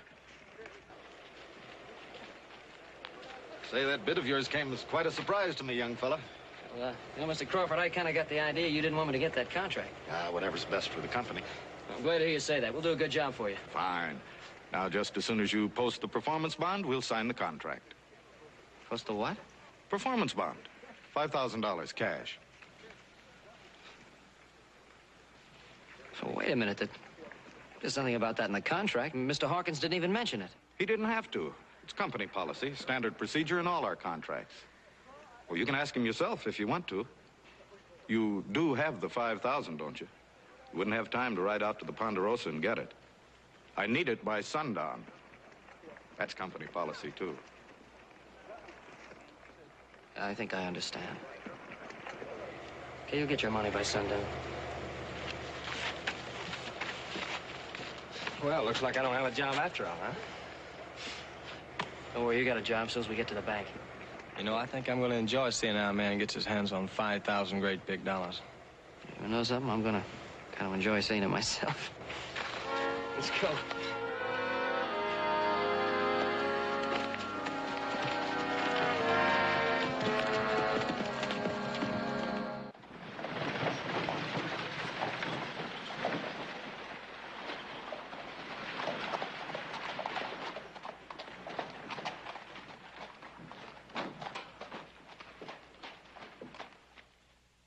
Well, Joe, if your father wants to co-sign the loan, of course you can have it. You can have twice that amount.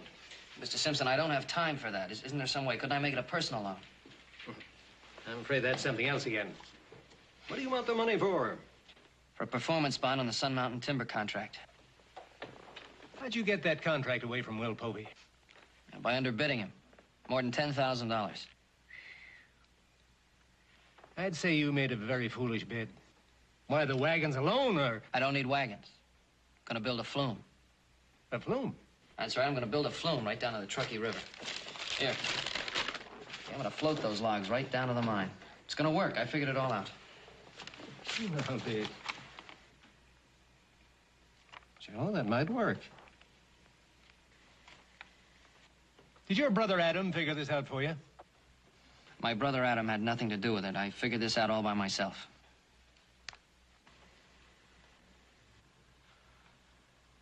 Well, do I get the loan or not?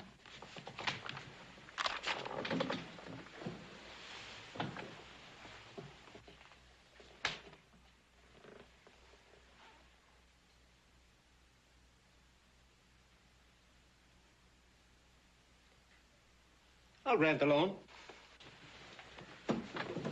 But remember, if you don't deliver, you're out $5,000, plus the interest.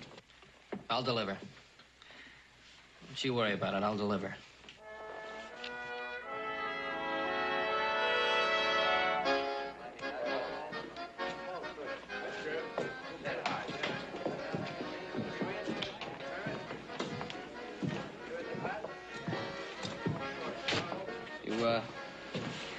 You have your receipt book with you, Crawford? Come on, I got a lot of things to do. Let me have the receipt. Yeah, well, you heard the man, Crawford. Count the money and give him a receipt. Yes. Yes, of course.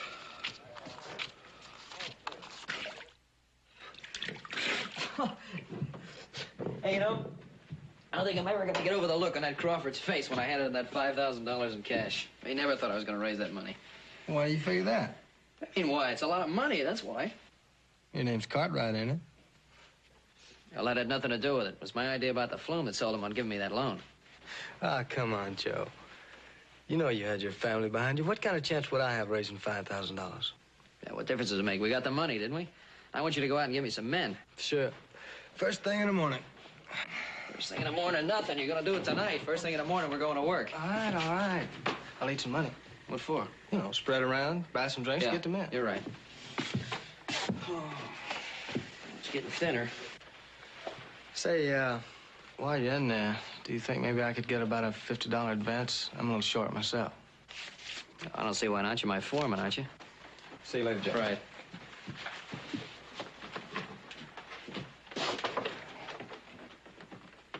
Evening. I'm Jake Weber. Jake, yeah. Joe Cartwright. Nice to see you. I heard tell you got that Sun Mountain contract. I'm open to work right now. Well, I've already got a foreman, Dave Donovan here. Hi. Excuse me, I have some work to do. Right, good luck. He's a pretty good man. Well, that's as may be.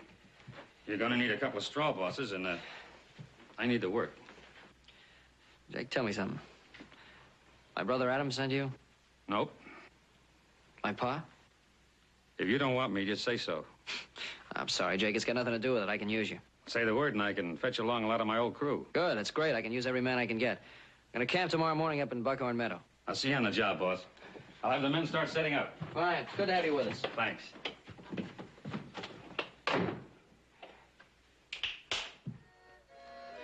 Thank you, boys, one and all. Now, you're what I call a pretty fair country poker player. Yep. Cards are like the old reliable meat in a pot to me. Yeah, well, it cleans me. Bart, keep more whiskey over here. Hey, you're not leaving so early, are you? Well, it stopped being early 2 hours ago. Holy smoke, I clean forgot. I'm supposed to be getting men to fill the payroll here. Say, you fellas wouldn't want to come to work for me, would you? No. You better watch your language. No, I'm serious. The work's not hard. Top dollar. Hey, wait. I'll tell you what I'll do. I'll give a bottle of whiskey to every man who signs on with me. Well, why didn't you say that in the first place? Bring 'em on.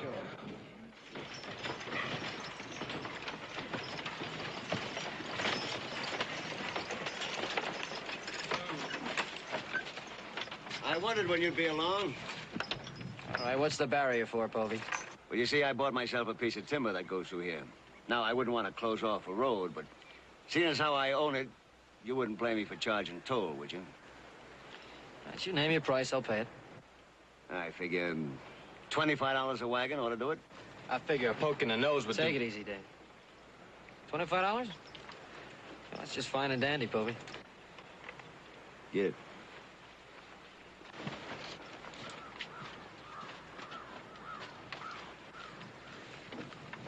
Okay, open it up. It's going to cost you $25 every time one of your wagons comes through here. And you're going to need a lot of wagons. I hope you figured that in your bid. Okay, open it up. Open it up.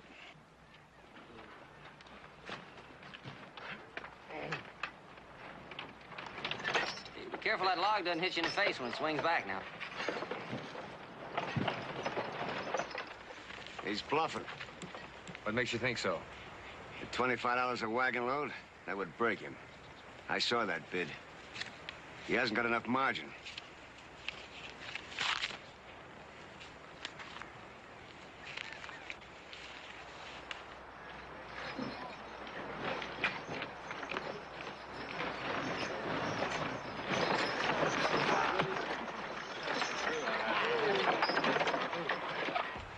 Crew you hired?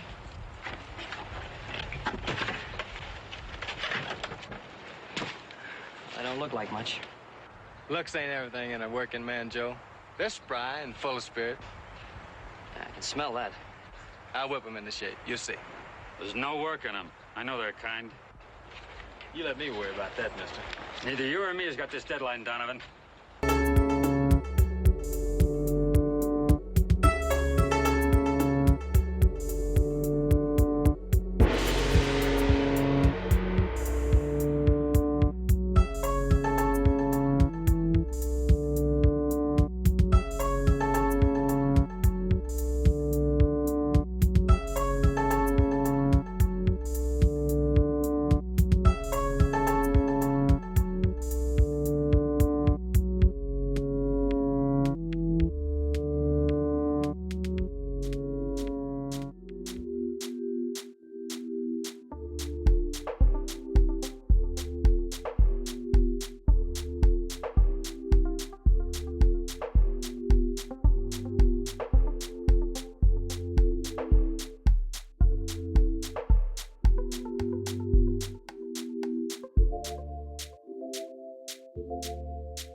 Okay, bring Ellen down here.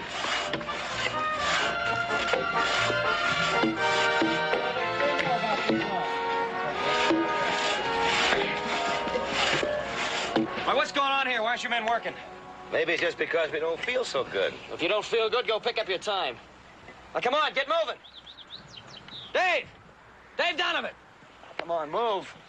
Yeah, Joe? Look, Dave, I want 100 yards of this flume finished by tonight. 100 yards? It's impossible. It's not impossible if you keep these men working. Now, let's get going. All right. Okay, you men, get your backs in tight. Let's go! Because he's a cartwright, he thinks he can push everybody around. How much longer are you going to put up with him? Till payday. That's tomorrow.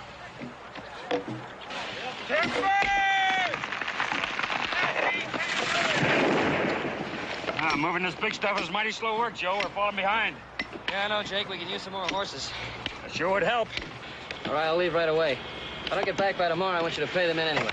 All right. But I don't think them Donovan men are earning their pay. Jake, don't worry about Dave's men. They're going to do their share of the work. If you say so. Hey, Weber. Put short on timber down at our end. Keep those logs moving.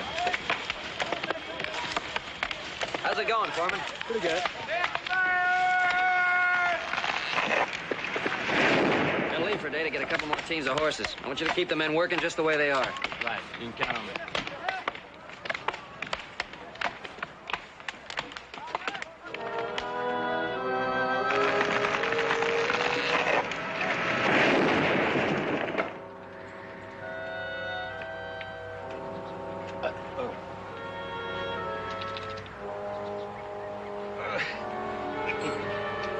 Smitty! Come on, be my guest. Whoops. Don't waste it.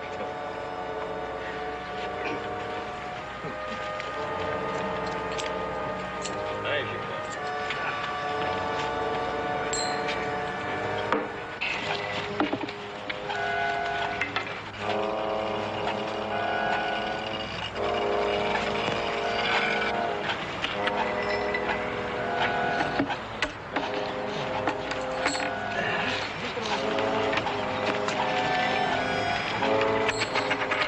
Oh, lovely ladies. I tell you, boys, you associate with the right people, and lady luck begins to shine. Well, sit down, boss. We're celebrating payday. All right, suppose you all get back to work. That goes for you too, Dave. Hey, wait a minute.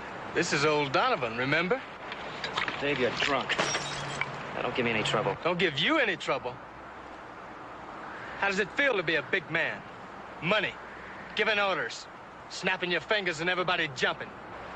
I don't know what's got into you, but I'm gonna say it just one more time. All of you, get back to work. We ain't through celebrating yet, are we, boys? It looks like I just lost a foreman. Pack up your things and get out. All right. If I leave, my boys go with me. All right, any of you that want to stay and work, that's fine. If not, you better follow him.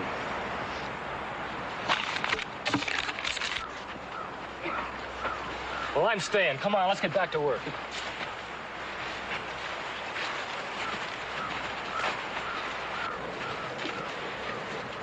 Cartwright. Lots of luck. You're gonna need it.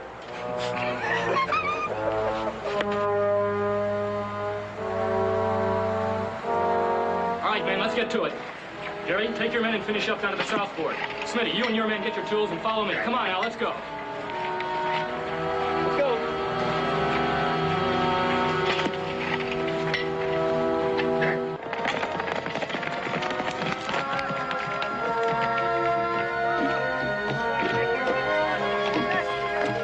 There he is, boy, just like I told you.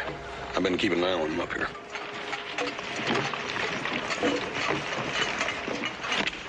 What do you think? Still has a long way to go. Think we ought to help him? No, that's for him to decide.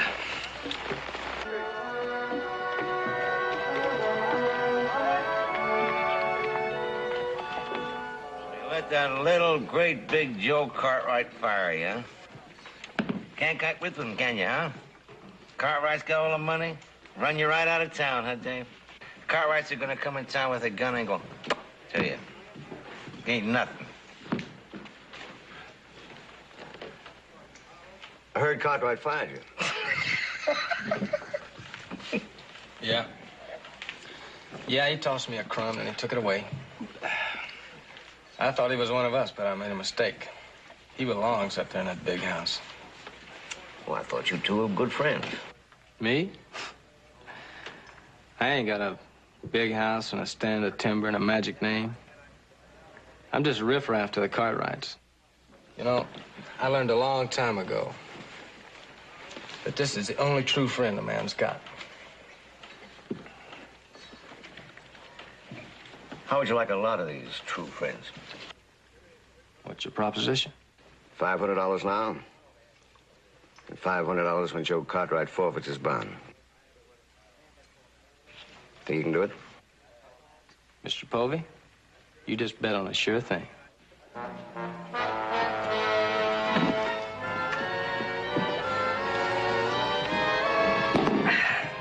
You with me? All the way. Make sure you got them all secured good, Bobby. Right, Joe. Look at that, Jake. Another half a mile and we can start the logs rolling. I can tell you now, Joe, I never thought you'd do it. I want to thank you and the men for sticking by me. Thanks. Hey, Brennan! What's the matter? You getting tired?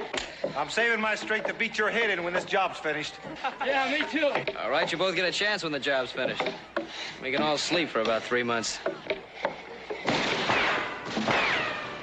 Everybody down!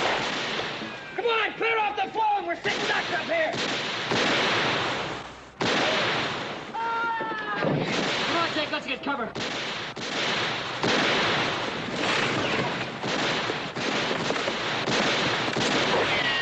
Cover me. I'm gonna go take care of that flume.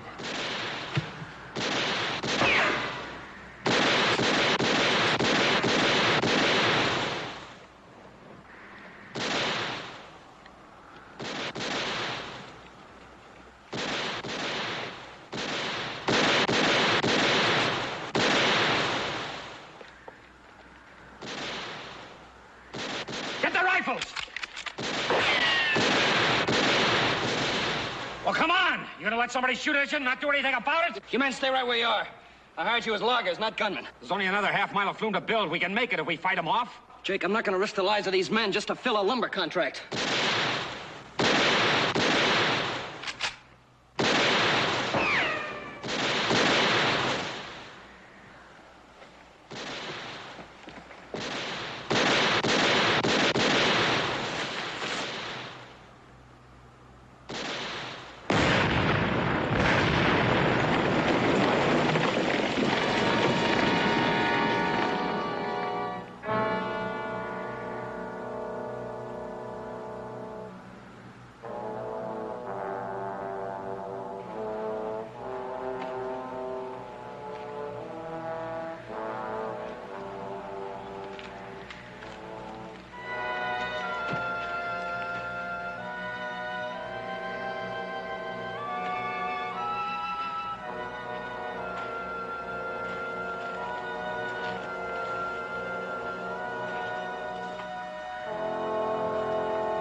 I thought it was you.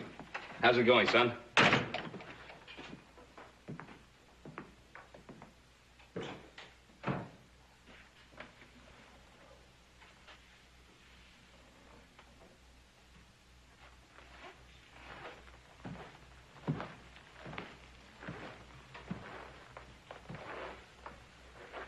What's the matter, boy?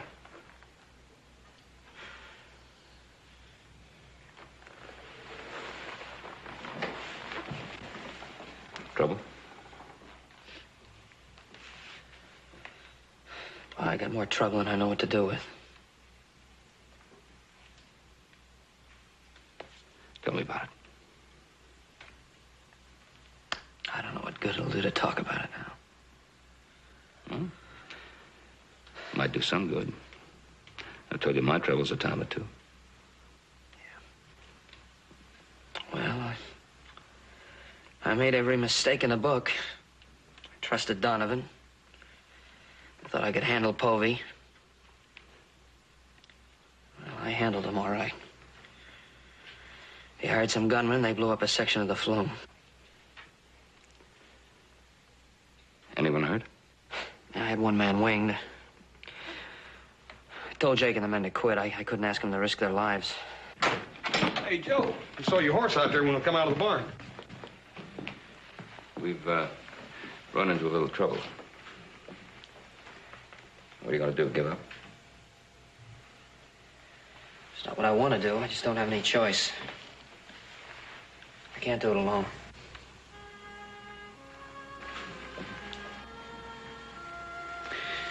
Well, Joe, we're still here. If you need us. Yeah, I ain't got nothing to do for 3 or 4 days. Well, free as a bird. Yeah, I got about a dozen men sitting around doing nothing but collecting wages. Oh.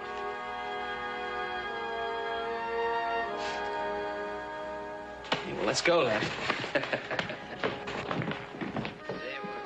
What a blow, huh? There he is. Povey, Crawford, bartender.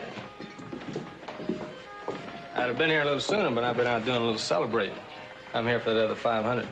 Well, you almost made it, Donovan. What do you mean by that?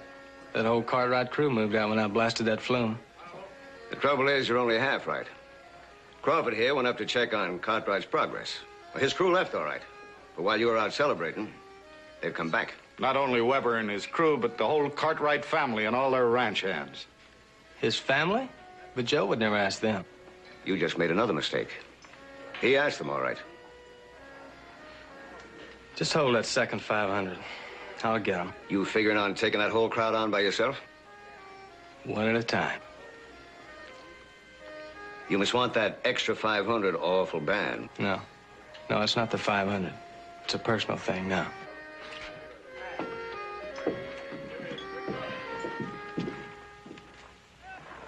Well, I think Adam's idea will work. Yeah. Boss, Adam, how about getting started on that A-frame right away? Right. Jake, you should take these group of men down to the unfinished lower section and get it finished right away. All right, boys, let's get going. I better get her blocking falls from camp. I'll get them. You get down there and make sure they get started. Hey, Jake. Tell them thanks for coming back for me. We're glad to be back, Joe.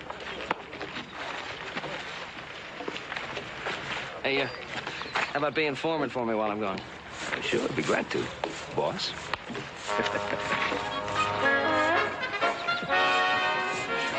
All right, you heard what the boss said. Let's get to work.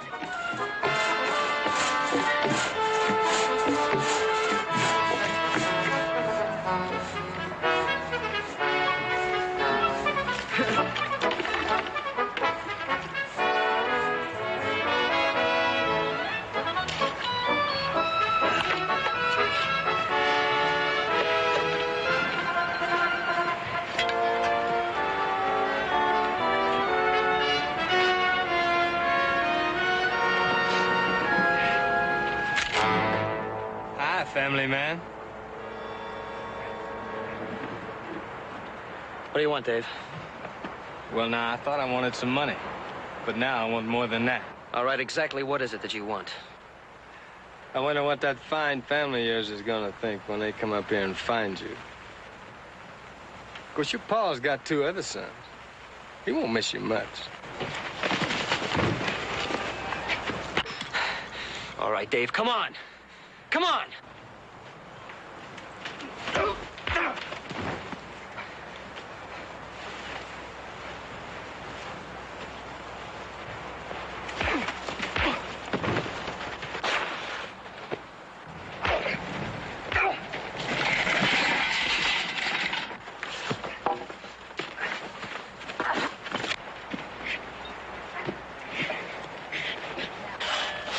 What's keeping Joe? I don't know.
Fight. Thanks, Pa. What brought this on?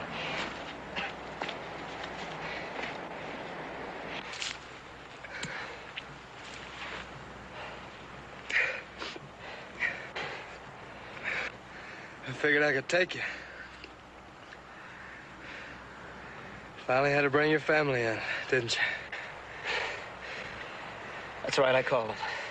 I guess that's where I made my mistake. I figured they'd let you down. The way my family let me down. Will you knock it off? I'm sick and tired of hearing the way your family let you down. Did you ever stop to think for 1 minute maybe you let them down? But you might have let a lot of people down.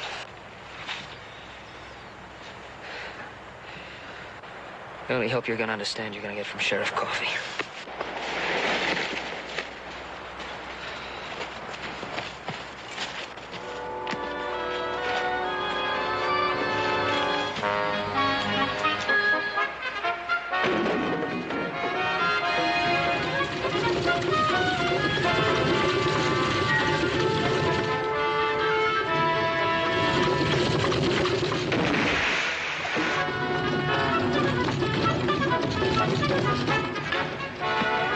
Well, it looks like he did it, boy. No, we did it, Pa. Gee, look at that.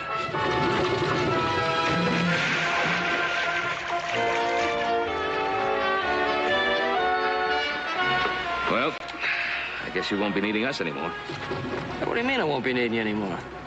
You're not the 3 greatest workers in the world, but I can't beat the price.